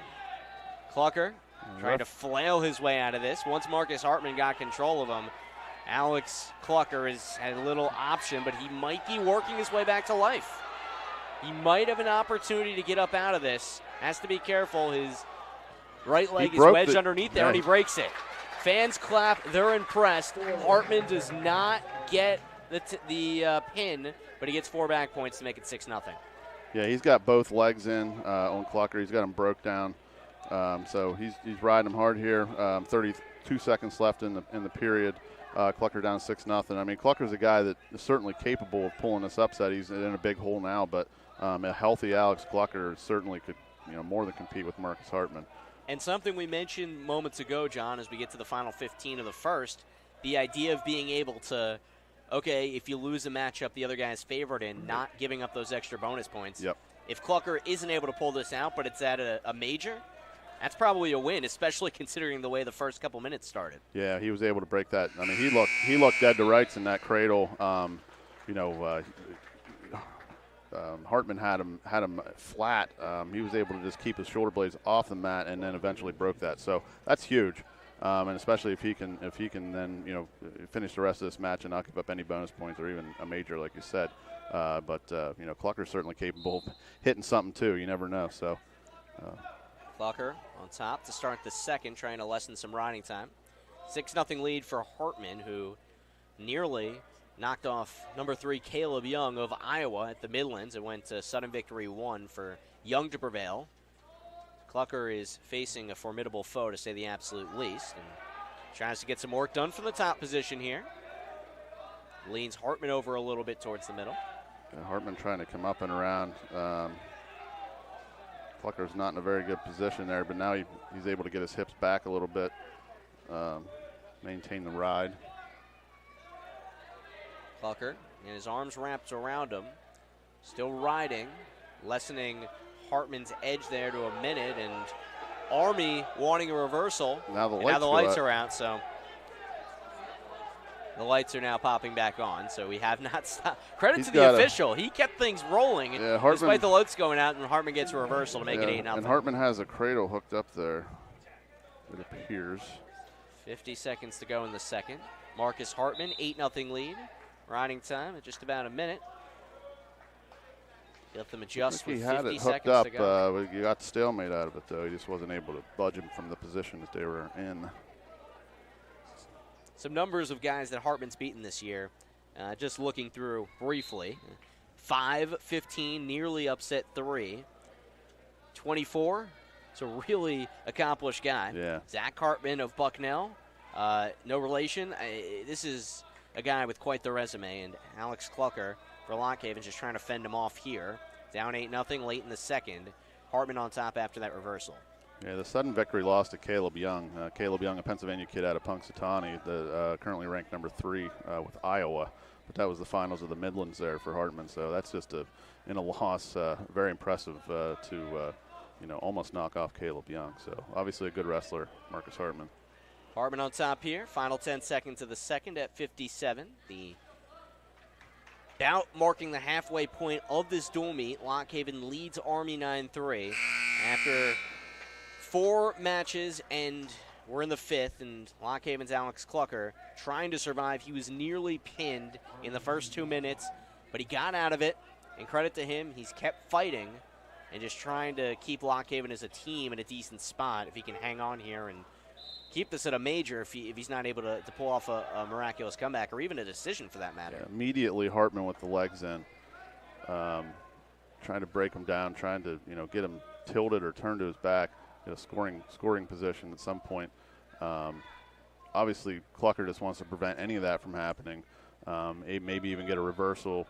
Riding time is over 2 minutes, so you got to basically look at this as a 9-0 lead at this point. So, reversal would get out of that major situation. But Clucker's just trying to do anything to prevent any further damage. And there's a stall call against Clucker. So he has to be careful of that, but 1:20 to go in the third. With how banged up Clucker's been and Lock Haven being able to give up just a major here at this spot would be a win of sorts, but Lock Haven only has so many of those to work with. That would be 9-7 LHU as a team heading into the break if that's the case. Clucker's still down on his knees, and Marcus Hartman looking to extend his recent success. Went 5-1 at the Midlands and is approaching top 10 territory. That's what his head coach Kevin Ward said. Says our guys are wrestling well, but it's about taking it to that next level. Wanted to see those guys work from the teens and 20s into the upper echelon of guys, and they certainly have the talent to do it. He's got the leg in. He had hit him with a crossface there, trying to work that left wrist. Clucker in the midst of a 3-match losing streak. Lost via fall at George Mason Saturday to Colby Ho, a guy who's beaten him in the past. They've traded bouts. Also decision at Old Dominion to number 10 Larry Early, and also wrestled against Clarion right before the scuffle where he didn't wrestle and lost the decision 7-1 there. There's about 20 seconds to go here, and that was a stall call, make it 9-0, and with the riding time, which is over 3.5 minutes, it'll be 10-0 in favor of Hartman. And as long as Clucker just keeps moving enough to not give up any more stall calls, and even if so at this point, it doesn't matter. Clucker gives up a major, and quite frankly, Lock Haven fans, after seeing him nearly get pinned after a couple minutes, they'll clap and take the lead going into intermission. 10-0. The major decision going to number 12, Marcus Hartman. We're going to intermission break. We'll come right back and break it all down for you here on the Bear Country Sports Network. 5 matches in, 5 to go. Lock Haven and Army wrestling on the Bear Country Sports Network. Quite the affair we have on hand. We are Chapel Physical Therapy. Shouldn't your physical therapist be as invested in your recovery as you are? Call 570-726-0331 for Chapel Physical Therapy, where you'll receive the one-on-one care you deserve. Whether your goal is to return to high-level athletics, work, lifting your child, keeping up with the grandkids, or simply bending over without pain, we're here to get you out there faster and stronger. Achieve your goals with Chapel Physical Therapy. 570-726-0331. Route 64 between Mill Hall and Lamar.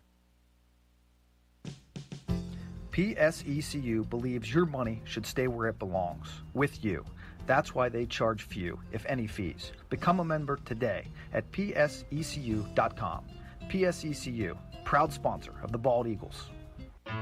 It's the biggest sale of the year at Smith Furniture in Lock Haven. Start 2018 with new living room, bedroom, and dining room furniture, priced 45 to 60% off of the regular price. See store for details. Get a Carolina 4-piece bedroom group as low as $875. Great 45% off prices on Lancer Primitive Homespun pieces. Twin and full queen sleeper sofas start at $715. Office furniture, TV consoles, and fireplaces, now 45 to 60% off the regular price during Smith Furniture's spectacular January clearance. Financing available with your good credit. Get free delivery within Smith's large delivery area. It only happens once a year. Don't miss this amazing event, the January clearance at Smith Furniture, Route 150 in Lock Haven. Online at smith-furn.com. Have a look at us. We've got the look that you. The people at Kurt's Smokin' Ribs are excited and proud to support Lock Haven University Athletics, providing the area with outstanding barbecue, wood-fired pizza, wings, and more for 12 years. Kurt's Smokin' Ribs, 243 Pennsylvania Avenue in Mill Hall, 570-726-RIBS. That's 570-726-RIBS. And find them online at kurtsmokinribs.com. Kurt's Smokin' Ribs, happy to bring you coverage of the Lock Haven Bald Eagles. Finally, a simple way for you to put the bear on your phone and tablet. Simple meaning Simple Radio, S-I-M-P-L-E. Go to any app store, download the Simple Radio app. It'll take about 30 seconds. When the app's installed, type in The Bear, Country 99.9 FM. Don't forget the. It distinguishes us from other radio stations. That's The Bear, Country 99.9 FM. Once you hear us, press the star to make us your favorite. That way, every time you hit the Simple Radio app, The Bear will come up first. It's just that simple. From WQBR. WQBR, Avis, Williamsport, State College, your home for LHU athletics. Intermission inside the Thomas Fieldhouse. Sam Cooperman and John Conklin joining you on the Bear Country Sports Network. Lock Haven Wrestling 9-7, lead at the halfway point over number 19 Army, and certainly that's a good start, but there was hope there'd be some bonus points earlier. No bonus points to speak of on Lock Haven's side. One major decision for the Black Knights. We'll go through bout by bout and give a recap. Let's start at 125, John, as Luke Warner started that off in one that you are highly anticipating and looks like a guy who's ranked number 15 in the country. 7-0 decision over his opponent, a senior for Army, in that of Trey Chalafu. Warner starting this off, although he wasn't able to capture the major we were hoping for down the stretch, he looked really good. Yeah, he was aggressive right off the opening whistle. Got an early takedown, rode him out for the first period. Just, complete domination in that match, and, very, very good wrestler in Trey Chalafu. And he was able to get the victory, like you said, not the major, but still started it off on the right foot for the Bald Eagles.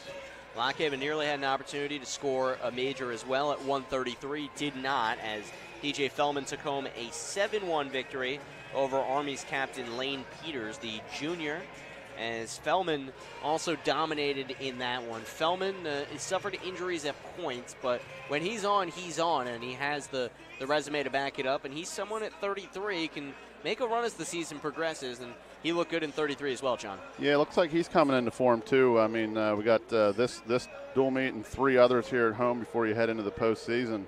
And, it looks like Fellman's getting into, in the shape he needs to be to do some damage in postseason. So just another impressive performance there at 133 from Fellman. Fellman ranked 32, and quite frankly, if he didn't catch something that seems like everyone's gotten at points, the flu. I know I was sick going into that Clarion matchup, just broadcasting it, forget about actually wrestling, but Fellman wasn't able to go during the scuffle. And Cole Manley in his spot filled in well and got fit, but ultimately Fellman is back now and is looking good, did well down south, aside from one loss against App State against a guy in that of Cody Russell, who's a returning national qualifier who Fellman's beaten in the past. He's looked good, proved it here, 141. It was a nail-biter, but Kyle Shoup knocked off a former national qualifier, Corey Shy, the sophomore from Fairfield, Ohio. It went past regulation, but 9-7 immediately. Once we went into the extra period, Shoup got a takedown to score it. It wasn't the smoothest of matches, John, and I think a lot of that is a credit to Corey Shy and the way he had to counter for everything Shoup brought to the table. Yeah, it was obvious to me he came out with a game plan. I mean, he wrestled Shoup before, and it didn't turn out well for him, and it seemed like they prepared this time for what Shoup was going to bring at him. He was aggressive, countering everything. He was able to roll through a lot of scoring. Looked like what was going to be a scoring opportunity for Shoup. So it was just a really good job by Shy to get into overtime, but Shoup able to secure the takedown there in sudden victory and get the win. So, very impressed with Shy, but, Shoup was able to pull it out in the end, and that's all you can ask for. And really for Lock Haven to have an opportunity, they needed Shoup to win that one, and he did. Again, no bonus points in the first 3, but sometimes it's Army's got a really good team. So it was 9-0 Lock Haven at that point, and then Army's captured the last 2 bouts. At 149, impressive stuff from Lock Haven's sophomore Brock Port, the Belfont native. He hung with the guy who's nationally ranked in PJ Agunsanya, sophomore for the Black Knights, and that went 6-3 decision, scoreless after the first, and Port did all he could to hang around, but Agunsanya just had a little too much for him and was able to capture the victory there. Yeah, he just wasn't able to get in to be able to complete the shots and get any of the takedowns, and Agunsanya showed why he's a highly regarded wrestler. Port, valiant effort there, but was able to at least limit it to a regular decision.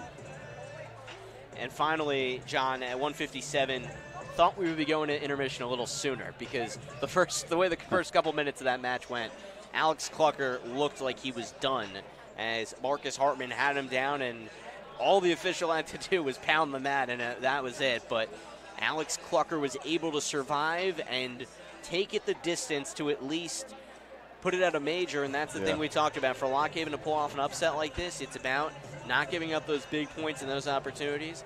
The monumental upsets Lock Haven's had over the last few years, that's been important. Things like wrestling Arizona State last year and only giving up a major to 2-time national champs Zahid Valencia at 74, things like that. That's important, and Marcus Hartman, one of the highest ranked guys in this Army team, Alex Clucker, a guy who's been banged up even though he has 2 times qualifying for nationals and still an opportunity to do for that this year when he gets right. But him able to keep that in a major, important, and that takes us to a 9-7 Lock Haven lead. Yeah, I think, we talked about those first 2 matches. We're one or 2 points away from getting a major in each of those, which could have been 2 extra points for the team score. On that end, I look at it as, Clucker able to break out of that cradle and limit it to, a major decision, which is 4 points rather than the pin, which is 6. They kind of got 2 back there on that situation as well. But sitting at 9-7 lead for LHU. They're going to need an update here, an upset here in one of these other matches, and certainly capable of pulling those things out. As you said, Hazel out at 184, but Sechrist, Bell, McClellan, even Bernot, they're all capable of doing it, and I think LHU's sitting in a good position. I think they were hoping for some bonus points there, but still sitting in a good position. So I think they've got to be pretty happy heading into the second half of this dual meet.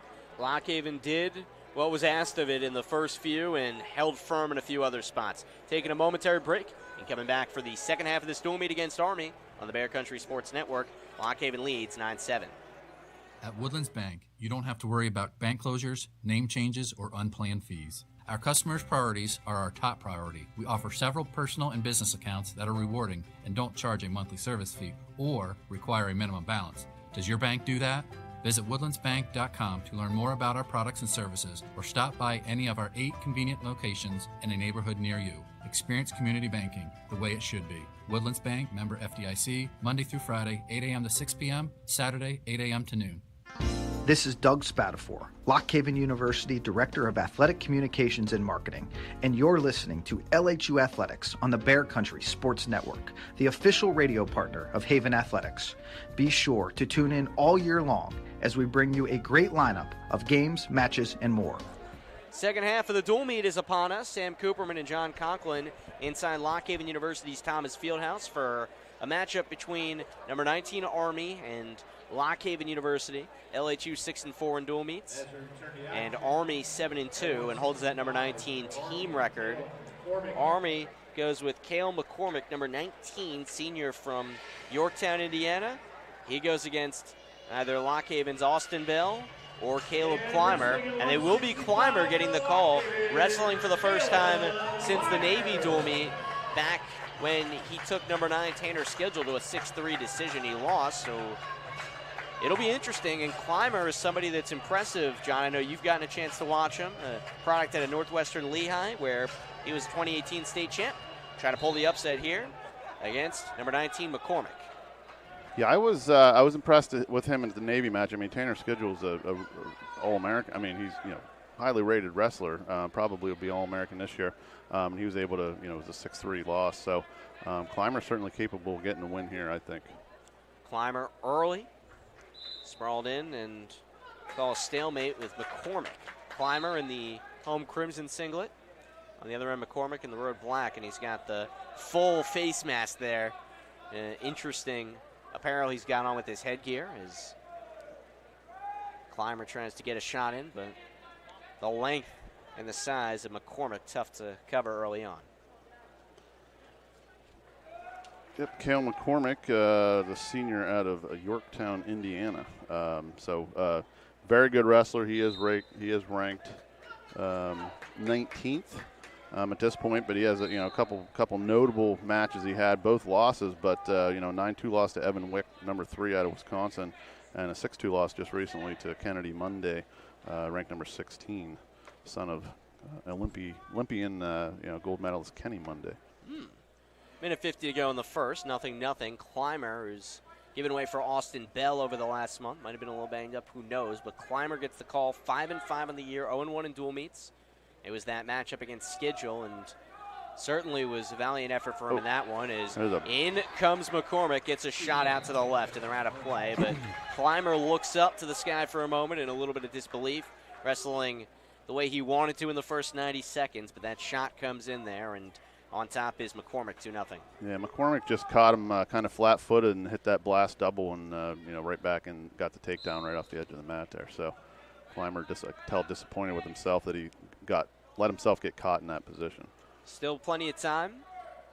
Lock Haven is a team up 9-7 on Army, trying to piece together some victories in some of these upper weights. That'll be important for Lock Haven to try to pull an upset, especially with a banged-up lineup. Corey Hazel not in at 184.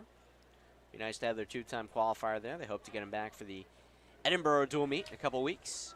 Right now, Clymer just trying to find a way to get up. On his knees and almost on his feet. McCormick yanks him back down. Clymer stands up again. Slam down again, but he almost gets out of it and breaks the grasp, and he does. Clymer earns the escape. Down 2-1. 44 seconds of riding time there for McCormick, but Caleb Clymer trying to hang tough.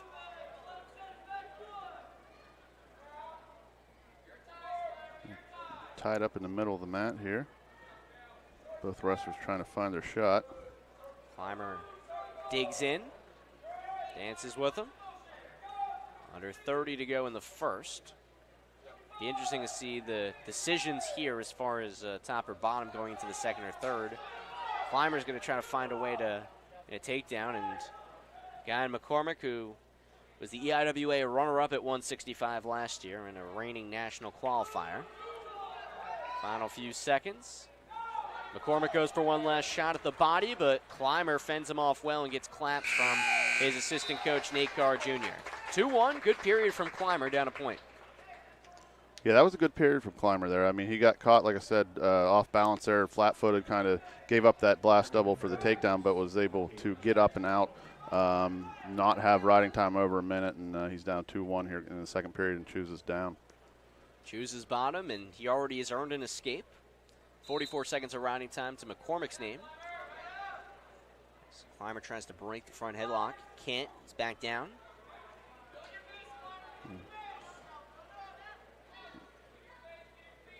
Clymer just completely bundled up right now. McCormick. Yeah, McCormick trying to hit that half Nelson there. Clymer trying to control his hands. Has to be careful not to give up back points as McCormick nearly tilted him over. Yeah, he was in a position there where McCormick looked like he was going to try to hook up a cradle. He was able to prevent that, but still trying to get up and out here. Now he's up to his feet, trying to break the hold. Now he's out. There it is, 2-2. Couple escapes from Caleb Clymer, even with Cale McCormick, I should say. In neutral, Clymer going in on a shot, but McCormick keeping his distance. The minute 5 to go in the second at 165.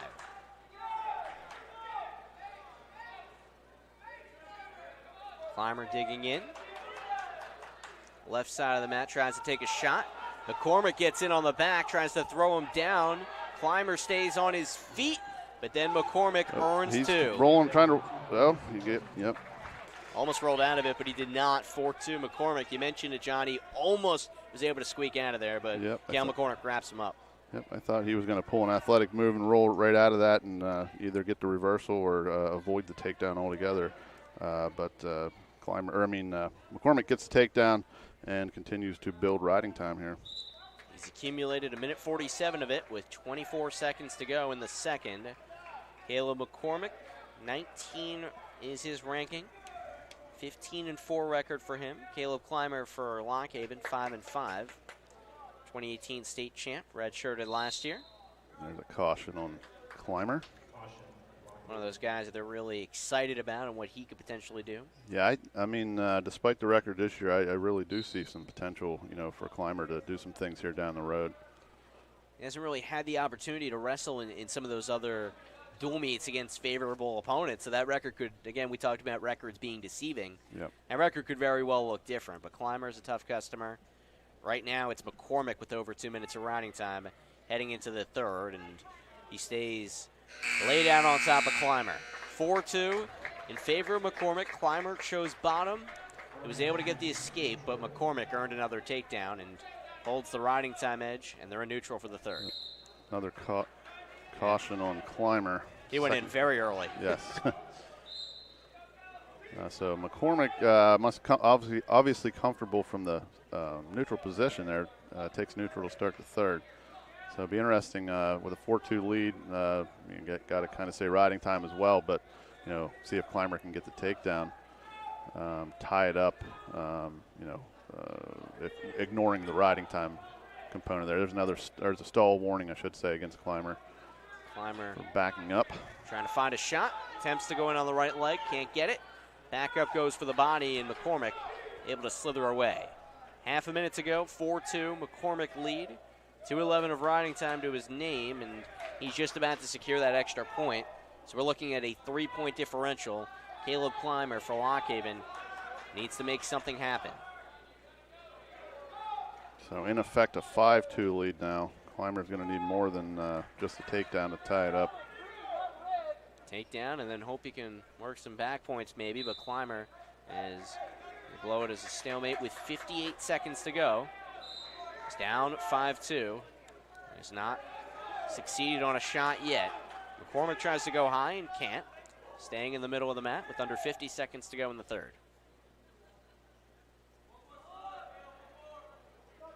Clymer attempting to yank down McCormick, but the size on McCormick and just the veteran ability of him. This is a senior who's already been to nationals. Yep. Clymer's a guy you're hoping will get to that kind of point as he progresses in his career, but still only a redshirt freshman. 30 to go. Coach Scott Moore yells 30. Let him know there's 30 seconds to go, and that was a few seconds ago. We're down to 20. Clymer taking a decision here. That would also be one of those things. Yeah, it wouldn't be the end of the world, and he is trying to work the shot. McCormick's just very adept at, trying to, being able to stave off those shot attempts from Clymer. I mean, it's just, he can't get in. Some hand fighting, attempted shots. Clymer goes for the legs as time expires, but it's 5-2. Via decision, 174, two ranked guys coming up next. It's Ben Harvey for Army and Jared Segrist for Lock Haven here on the Bear Country Sports Network. Come right back and enjoy what's to come in that set. Hi, this is Kara Montarsi, your new Lock Haven State Farm agent, a hometown girl that's here to stay. Take a moment and ask me about the great products that State Farm offers. We have auto, life, fire, health, and bank, including credit cards, refinancing, checking, savings, money market, and car loans. Please come see me at State Farm Insurance, 358 East Main Street, Lock Haven. We are truly your one-stop shop, 570-748-4322. Like a good neighbor, I will be there. Cutting Edge Country on the Bear. Start at 174. Lock Haven's number 32, Jared Segrist, takes on Ben Harvey, number 14 of Army. Sam Cooperman and John Conklin joining you on the Bear Country Sports Network as Lock Haven Wrestling is in a 10-9 hold to Army after 6 bouts, trying to earn the dual meet victory and upset number 19 Army here on its home mat. Yeah, this is one of those pivotal bouts here. You're looking at 174, and, Segrist certainly capable of getting the win, but Harvey is just a very good wrestler and can go either way. But I do think it's this one kind of, I think the outcome of the dual meet kind of hinges on the result of this one here. Segrist trying to work in early, and he's at 88 career victories, closing in on that 100 career win club at Lock Haven. Mannheim native, has never been to nationals. Guy trying to fight for that this year, and very well could be in the running for that as he sizes up Ben Harvey, New Palestine, Indiana native, the wrestler that just finished 4th at Midlands. Siegrist goes in on a shot. Harvey stands up, out to the left. They both get out of play near the hardwood, and minute 48 to go in the first. Yeah, I mentioned before some of Harvey's matches. He has a split over the year with Joey Gunther out of Illinois, and close losses with Dylan Lighty and Carter Starocki. So just a very good wrestler, and but one that Siegrist also is able to, I think, has the ability to get the win here. Harvey lost in the blood round at Nationals last year, 2-time qualifier. Minute 30 to go in the first. Siegrist, and this is one, like you said, John, Lock Haven really, really needs the upset here, and there's still a lot of work that will have to be done.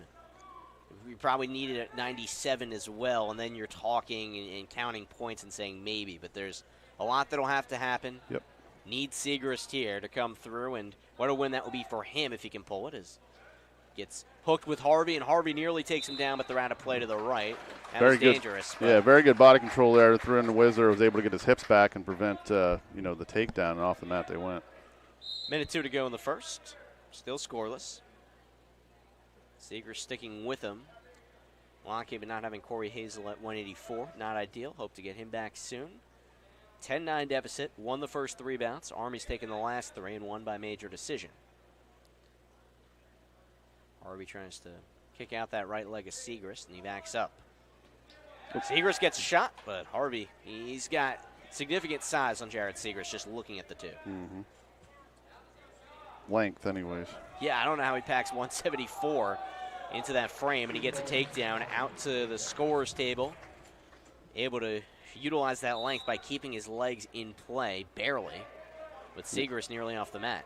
Yeah, he must have got the secret from Zahid Valencia there on that. Cause similar build, and I could never figure out how the heck he weighed in at 174 when he was there.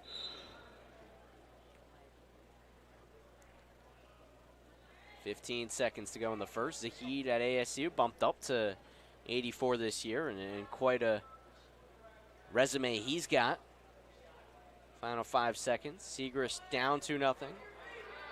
Harvey with over 25 seconds of riding time. Siegrist brought down to his head at the end of the first. Well, Siegrist kind of initiated that. Harvey came down on top of his head, and I think they're calling an illegal. Give the point to Harvey. Yep. Scott Moore saying, come on, let's wrestle. And he clearly thought that Harvey did something he shouldn't have. Well, he kind of brought him down on his head there. I mean, he did initiate that, and I can see where the referee's coming from on that call. 3-0 hole for Lockhaven's Jared Siegrist, who's top position to start the second. 19-9 record for the Lockhaven senior. 8-2 in dual meets this year. Harvey almost up and out, and he is. 4-0 lead for him. Takedown, escape, and then that 1 extra point awarded. And we got blood stoppage here. Gives Siegrist a chance to regroup on the Lockhaven side with the minute 42 to go in the second period. What does he have to do here, John? Because he hung around with Harvey for a little bit, but Harvey got that takedown, earned the escape there, and that controversial-ish point at the end of the first. Right. But Siegrist hasn't really been able to close in on him too much. No, that's the thing. I mean, that length and size that you mentioned earlier, I think it's, he's in there, he's working, he's trying to get those takedowns, he's just not able to finish them. So credit to Harvey, and that's why Harvey's as highly ranked as he is. But, he's just going to have to finish some of those takedowns and figure out a way to, get some leverage there with that and finish those. Lockhaven's got a pretty packed house Saturday night inside the Thomas Field House. Good turnout. Back and resumed. Siegrist trying to close in on Harvey. Gets a hold of his right leg, rather his left leg, but can he take him down? Siegrist trying to. Harvey trying to kick his way out of it. Can't just yet. Siegrist over sticks towards in there. the edge. If he can just pull him back, there he. Siegrist, everyone wants to. Nothing signaled yet, and they won't get it. Siegrist, oh boy. Siegrist is in a great position to get that takedown, but Harvey just did an awesome job of getting out of it. Siegrist tries again, being aggressive here. Minute 5 to go in the second. remain in play. Segrist adjusts the headgear, and a little bit of frustration on his face is quite visible. Yeah, he had a great shot there, double leg. I mean, Harvey just, I still don't know how he's managed to get his hips around there and get, his legs out of that position and prevent that takedown. So just a credit to Harvey on that one. And it's got to be frustrating. Yeah, and that's the mark of a guy that has the resume that Ben Harvey has. Two-time qualifier, blood rounds last year at Nationals. As Segrist tries to get in on the upper body with 30 seconds to go in the second. Down 4-0. Hanging around. Jared Segrist trying to pull off the upset. Scott Moore saying, go get another one. He knows his senior almost had that takedown. Yeah. Tries again. Final 15 of the second.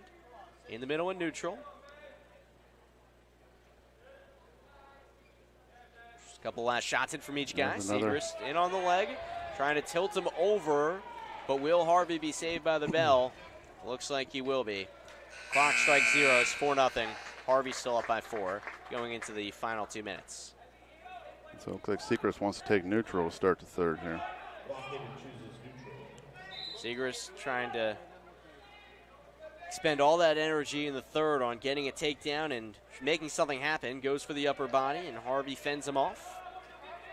As that 4-0 cushion. Riding time a non-factor. Segrist goes in again. Harvey. There's a stall call against Harvey. That's a warning on him. Segrist goes out to the right, and they're out of play. Jared Segrist watching as Lock Haven fans trying to find a way to see Segrist pull this off against number 14, Ben Harvey.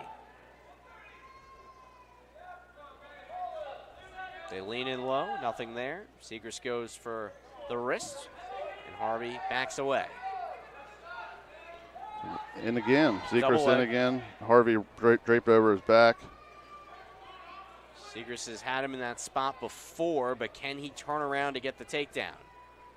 Just has over a minute to do it, and that's stalemate. There's 1:08 to go, and it's still 4-0.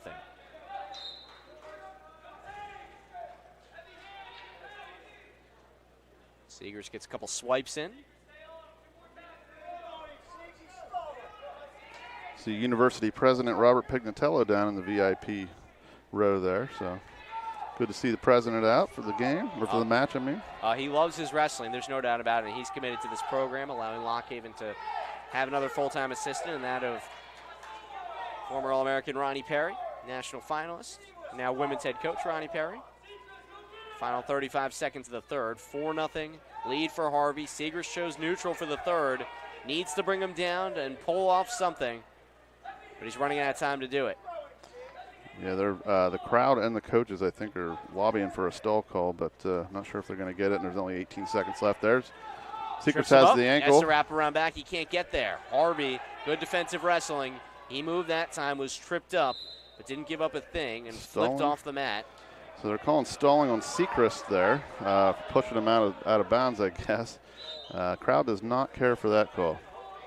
I just don't see conceptually how there could be a stall when the guy's down 4-0 and is trying to score points. Well, it's the pushing him off the mat. It's one of the emphasis of the NCAA there, and the kind of clarifications on the stall calls and things. So kind of iffy in my opinion, but that would be what the call was, and he did kind of push him off there. But yeah, just given the situation, that wrestler wouldn't have any reason to be stalling. So. 13-9 Army with the 4-0 victory. Segrist is pesky, but Harvey earns the victory. Ray Burnett for Lock Haven, 184 wrestler. He's in there with Corey Hazel still out, and he has a tall task ahead of him, John. Goes against number 12, Noah Stewart, a Lewistown native, Mifflin County High School, 12-3 record, and a reigning qualifier. Well, I like the fact that Mr. Burnett came out to the House of the Rising Sun, so maybe that'll give him a little good mojo here to try to get the upset. Always can appreciate a good intro song. Gives up a good amount of length to Noah Stewart. Definitely. Stewart goes in on a double leg. Renault fights him off for a little bit. Tries to yank down that right arm. Can't do so to the near side of the mat. Half a minute in.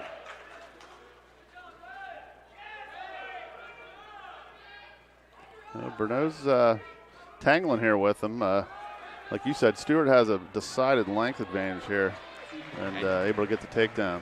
Uses it to grab that right leg and force Bernot down into a position he liked and take that takedown. 2-0, minute in. First period at 184. Lockhaven as a team is down 4 points to Army and running out of opportunities. I'm sure Noah Stewart has some fans, friends and family here from Lewistown coming over to see him now. He's got working a tilt here on Bernot. Bernot getting a count. Giving up some back points, and official waiting to give the call, and he gives them the 4 to make it 6-0. Bernot down early to Noah Stewart. So Noah Stewart, Mifflin County. Like I said before, he was part of that great program that Kirby Martin is building over there and has had in place for a while now. The 2 Hidley brothers down at NC State. Noah Stewart is every year a very good program and very good wrestlers that come out of there. And Lockhaven heavyweight, Trey Hartsock, also a graduate of that program. He'll be in the final bout of the evening. Lockhaven's Corey Hazel at 184 is the regular and a 2-time qualifier. His career mark against Stewart is 1-2. That would have been really interesting to see. And we're still hoping that, of course, Hazel gets better, but also hoping that Bernot can show what he can do here, but is giving up riding time for the last minute and a half. Yeah, Stewart's trying to work that tilt again. Bernot's doing everything he can to try to prevent that from, there's a stall call against Bernot. Seems like the ref was quick to call it this time. I think earlier match, I don't know that was he was as quick to call it out, but Bernot does get tilted. Another 4 points awarded. 10-0. Not looking great early. Bernot aggressive early, but once Stewart brought him down, he's gone to work from that top position, and there's 15 seconds to go in the first at the 184 spot. Stewart laying all on top of him, and bonus points here would make it awfully tough for Lockhaven to come back. And the horn sounds with 2:12 of riding time for Noah Stewart of Army, looking great after 1. So Bernot, it's a tough task to go out there against a guy this good, filling in for Corey Hazel, but he just tried to prevent himself from getting in that position again, getting taken down, and that tilt that Noah Stewart seems to be working so well here so far for him. Neutral to start the second. Bernot 6-15 record on the year. Does have 4 pins. Pushed out to the right side of the mat. Bernot digging in, but Stewart able to keep his distance with that length. Bernot goes in on a couple shots, neither hit.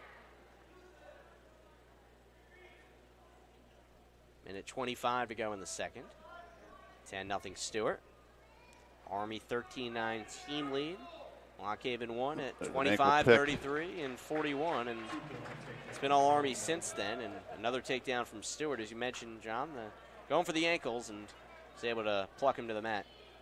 Yeah, so another tilt, and it would end this if he can work that again. We'll see, Bernot already has a stall call against him, and there is another stall call, and 1 point awarded, so that make it 13-0. 50 seconds to go in the second, and looking very likely that it'll be a Noah Stewart tech fall. Bernot went 0-3 down south. Lockhaven's matchups with App State, Old Dominion, and George Mason. Stewart just keeping firm control of those legs, and Noah Stewart putting on a show here for the locals that came out to see him, friends and family from over in Lewistown. Stalemate with 25 seconds to go in the second. Bernot being given instructions, but he's running out of options. The Gainesville, Virginia native. Knees down on the mat, middle, 25 seconds to go, down 13-0. Almost flips up and out, but can't. Stewart maintains control. Riding time over 3:10 for him. Looks like Stewart's trying to maybe work him into, I'm not sure, I might get called a stalemate on this one. 5 seconds to go in the second, and really anything he does will end this one. Stewart has the 13-0 lead. Riding time will be there for him. Bruneau took neutral, hoping to avoid being brought back down, but didn't work that way. 13-0. He takes it to the third. Let's see, Stewart taking neutral. Or no, taken down now. Reconsidered. Oh, Lock Haven? Okay, so we got that wrong. That makes sense. Bruneau chooses top. Stewart chose neutral because he wanted to take him down. He spins up and away. 14-0 lead. Riding time already captured. Just about. 320 of it for Noah Stewart. One more takedown, and this is secured. Stewart goes down to one knee, yeah. What do you think the thought process is on that? Is that like a getting taunting? down to his level. I don't know. He's a lot taller than Bruneau is, you know, so just maybe trying to work down, you know, get a different level to work from there, but not down on his knee anymore. So just trying to get this takedown to end it, and there he has it. Wraps around back on the right side. 16-0, 17 with the riding time. Minute 19 still to go in this matchup. Tech fall, impressive. 18-9. Noah Stewart puts on a clinic. Step aside, go to 197 after this on the Bear Country Sports Network. It's a Lock Haven tradition. Great food and fun at Pizza City, the Bears' favorite pizza. Specialty pizzas and delicious calzone strombolis, cold and hot subs, wings, cheesesteaks, wraps, salads, and half-pound burgers. Legal beverages available. Ed invites you to enjoy all-you-can-eat pizza and wings Tuesday, Thursday, and Saturday from 6 till 9, just $7.95. Pizza City, 270 Susquehanna Avenue, Lock Haven, 570-893-1832. That's 570-893-1832 for takeout. Cutting Edge Country on the Bear. Sam Cooperman, John Conklin rejoining you from inside the Thomas Fieldhouse. 197, Lock Haven brings Parker McClellan to the mat. Sophomore from Altoona, 14-10 on the year. Trying to pull off the upset against number 22, Alex Hopkins on the other end. Yeah, this is one here. Hopkins obviously ranked in top 25 there, but McClellan, I think, is certainly capable of pulling this one off. So I think I'm anticipating this being a good match here. Hopkins adjusts the headgear on the right side. McClellan holds the length here. Yes. He's had a solid start to his Lock Haven career, 34-26 through 1.5 years, 6-3 in dual meets this year.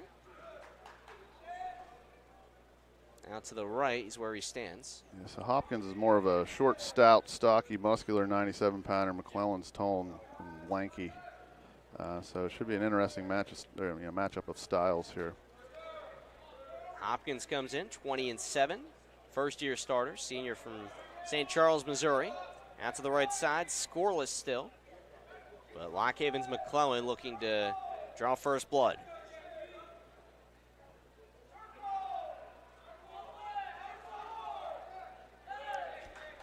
McClellan tangled up with him. Minute 50 to go in the first. McClellan won a 4-0 decision at App State, lost 2-1 at ODU, and 10-0 major at George Mason. So he had a strong weekend on that road trip. He's trying to hit his stride. He might be able to make something happen in the 197 spot. You never know what can happen. He's got a nice resume. Yeah, it seems like McClellan's been improving as the year is going on there. Even that 2-1 loss is to a really good wrestler in Tim Young. So, like I said, I see him improving, and I certainly see him capable of knocking off Hopkins here. McClellan flails backwards, goes in for the legs. But once again, Hopkins able to push him off. Tries to go up top. McClellan maintains his distance with that length. Yeah, Hopkins unable to. He was trying to reach back and grab that leg, but just McClellan's so tall that he was unable to do so. 55 seconds to go in the first. Army is a team up 18-9 over Lock Haven. LHU needs a victory here, and then would need an upset at the heavyweight spot, and it would come down to Lock Haven's Trey Hartsock is whistle at 39. Stalemate back to the middle.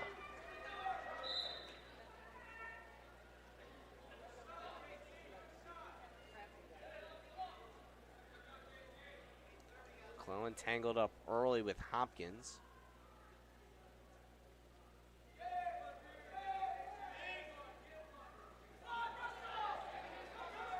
Hopkins gets in. Might have a shot and a takedown, but he has to wrap around. McClellan holds on for dear life to that right ankle of Hopkins. 10 seconds to go in the first.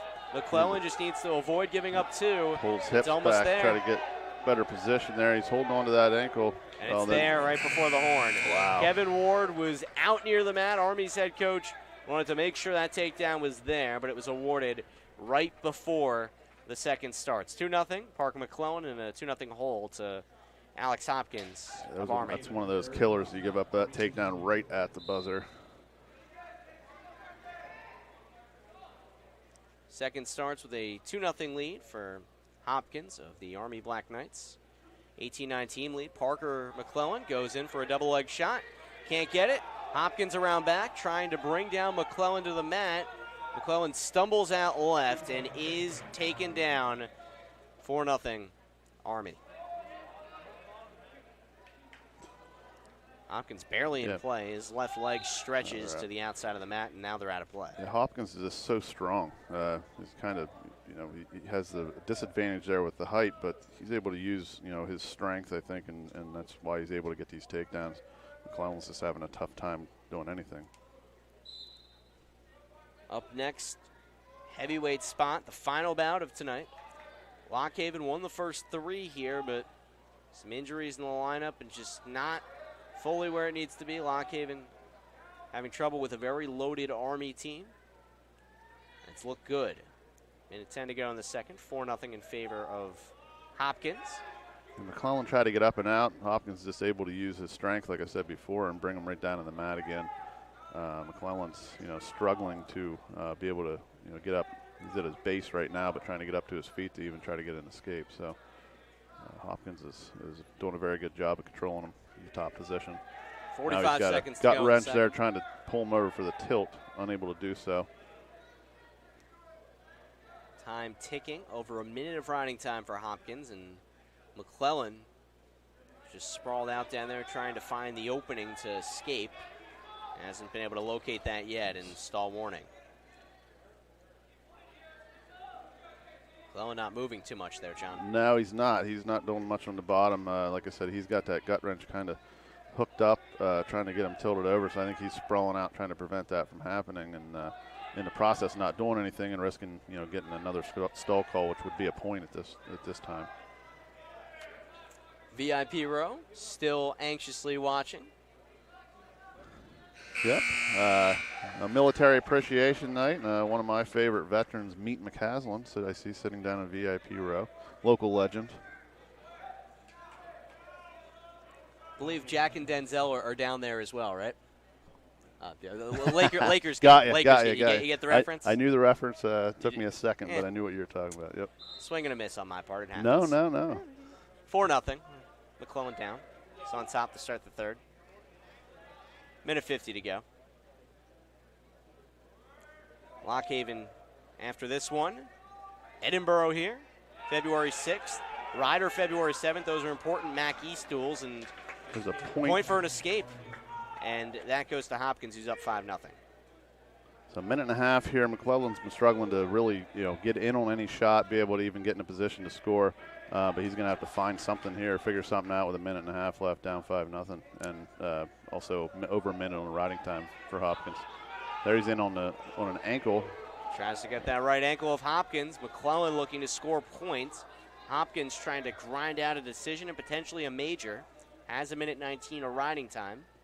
So the riding time point could come into play down the stretch, and if McClellan can't do anything, is stop potentially dangerous, I believe. Looked like that ankle was kind of brought in a way it shouldn't be. Back to neutral, minute to go.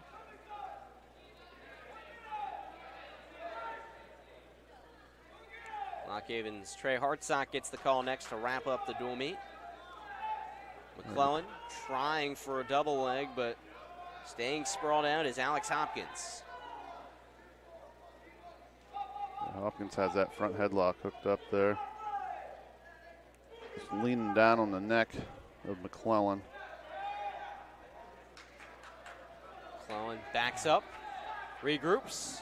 Double leg shot. Hopkins might have a takedown, and he has it.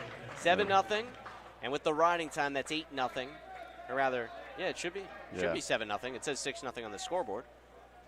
I'm not the best at mental math, but that was making sure my eyes weren't playing tricks on me. It should be 8-0, and it will be unless McClellan gets up in the final few seconds.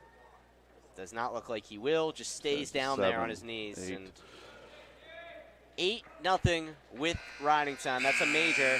That's an Army dual meet victory. The Black Knights clap, and they'll take that victory and move to 22-9 the lead. McClellan shakes the hand of Hopkins.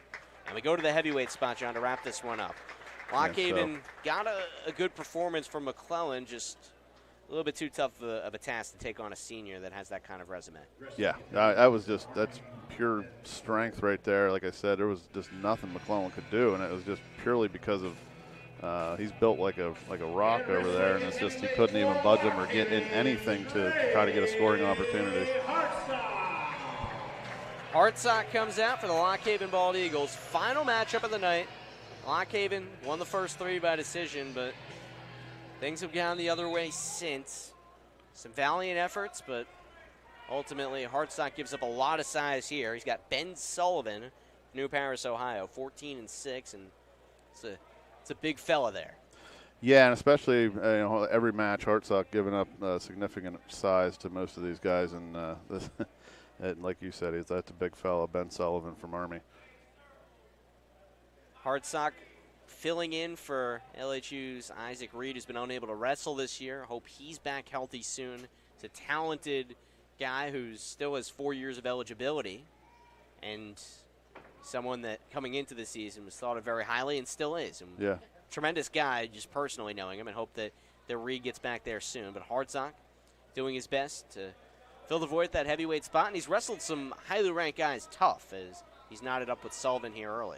Yeah, he's a really good wrestler, and a lot of times it just comes down to the size disadvantage, and there's nothing you can do, most of the time to overcome that when you're at this level and you're wrestling these quality guys. So Hartsock, valiant effort every time he's in there. He does a good job, and tough task tonight. You can just look at these two side by side, and you can see the significant size disadvantage there.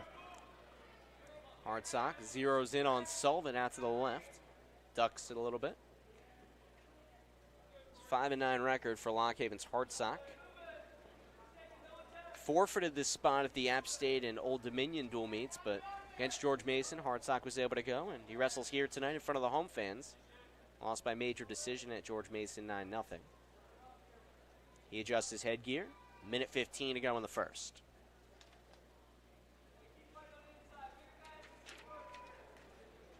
Mentioned the upcoming dual meets. Edinburgh on the 6th. That's a Thursday night.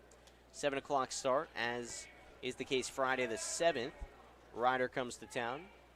Had to adjust that. Initially set for Saturday, which would have given us, or at least me, you're not calling basketball, but a second triple header. But that one will just be a Friday night matchup followed by 2 basketball games Saturday, and then we'll have the Cornell dual meet February 22nd. Lock Haven trying to get to full strength by those.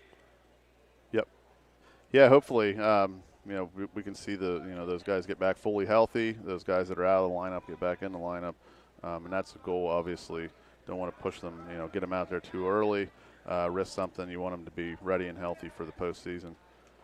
One thing I want to mention: Ben Sullivan here, looking in his, so far this year, he has a match against Matt Stencil, who we saw here in that opening match, Central Michigan. Very, very good heavyweight. Ben Sullivan took him to the second tiebreaker and lost 2-1. So. What a match. Apparently the match there wasn't enough for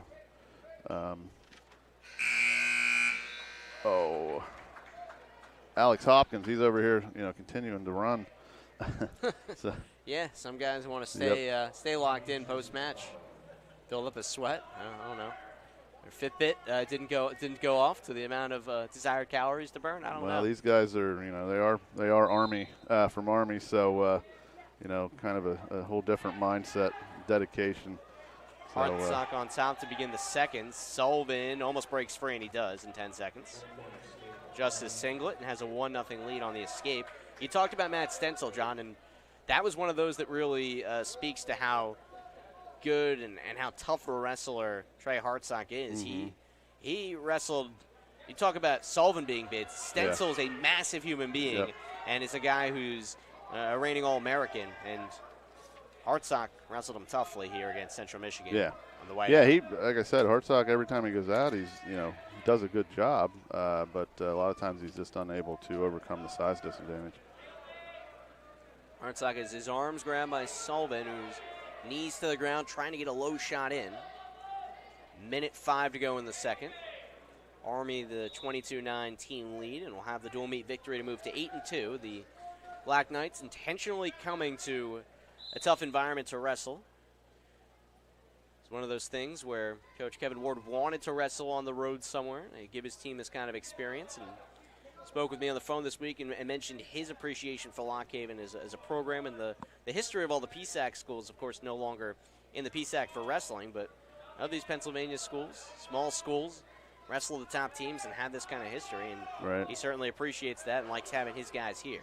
Well, he was part of some of those Oklahoma State teams that were just, national championship teams, undefeated streak they had there going on, and he was a big piece of that. I think he was a Big 12 champ, three-time qualifier. I don't believe he was an All-American, but he had to have been in there close several times. Just a really good wrestler, and obviously very good head coach. He's doing an awesome job here with this Army program. 05 Big 12 champ. They're wrestling at 157 as Hartsock and Sullivan bounce around to the left. Final 5 seconds to go in the second. Ward, a longtime Division II coach, 14 D2 Coach of the Year at Ouachita Baptist in Oklahoma. Takes the Army job after that, and he's gotten his team dual meet victories over Navy 4 of his first 5 years, and you know what that means for those folks. Yeah, he's probably job security is what that means. Final period of the dual meet. Hartsock down 1-0 to Sullivan on the right side of the mat. Oh, Hartsock gets it on a leg. Yeah, that was a nice shot. Sullivan able to sprawl back and prevent that, though. And now he's got the head locked up, and now he grabs Hartsock's ankle and able to get the takedown. It took 2 full periods and then some for Sullivan to score a takedown. Hartsock really almost had something there, but Sullivan was able to find his opening and took it. Has a 3-0 lead. Minute 20 remaining in the dual meet. Working that right leg of Hartsock. Trying to tilt him over, but Hartsock lays flat in his head, and now he's in a tough spot. Side of his body is down, and there's a count. Sullivan slowly but steadily takes him over to score a few points. Let's wait for the call. Give him the 4. And looks like he might be exposed again, not getting another count. All of a sudden, Sullivan racking up points in a hurry. 7-0 lead for him. Riding time, just over 40 seconds. Let's wait for the count, and that's another 4 to make it 11-0. And we went from a low-scoring match to a high-scoring one. Well, in a hurry. Yeah, that's the college rules there, and you get 4. You can get 4 on the back points. You get somebody that's good at those tilts and able to get a few of them in a row, and all of a sudden it blows the match wide open. Sullivan, sneaky, big-time score. 11-0. And Hartsock almost up and out, and there he goes. Hartsock earns the escape on the spin away. Down 11-1. 55 seconds of riding time for Sullivan. He has a 10-point lead and needs to score a takedown here to work towards a tech fall. He earns it. There's the tech. Well, rather the takedown, I should say. 13-1. And if he just hangs on top of him, he'll have a 14-1 lead, but he'll be looking for more. Has the riding time, 10 seconds to go. Hartsock down. So he's trying to bait him into a position there to hook up cradle. Hartsock was able to avoid that. Sullivan tries to smash him over. He cannot, and that's how it ends. 14-1 with riding time for Sullivan.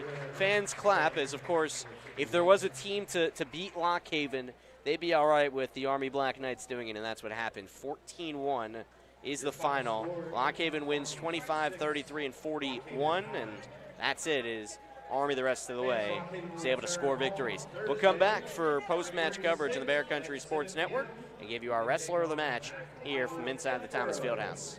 Eat local, drink local, celebrate local. If you're 21 and older, head out to the Broken Axe Brew House in Lock Haven. With the best selection of local craft beer and a menu to match, the Broken Axe is the place to be. Stop by for live music Saturdays and trivia night every Wednesday. With a rotating tap and bottle list, there's always something new. The Broken Axe, open Monday and Tuesday 4 till midnight and Wednesday through Saturday 3 till midnight. 1 Eastbald Eagle Street, Lock Haven. Broken Axe Brew House, a big supporter of Lock Haven University sports. We are Chapel Physical Therapy. Shouldn't your physical therapist be as invested in your recovery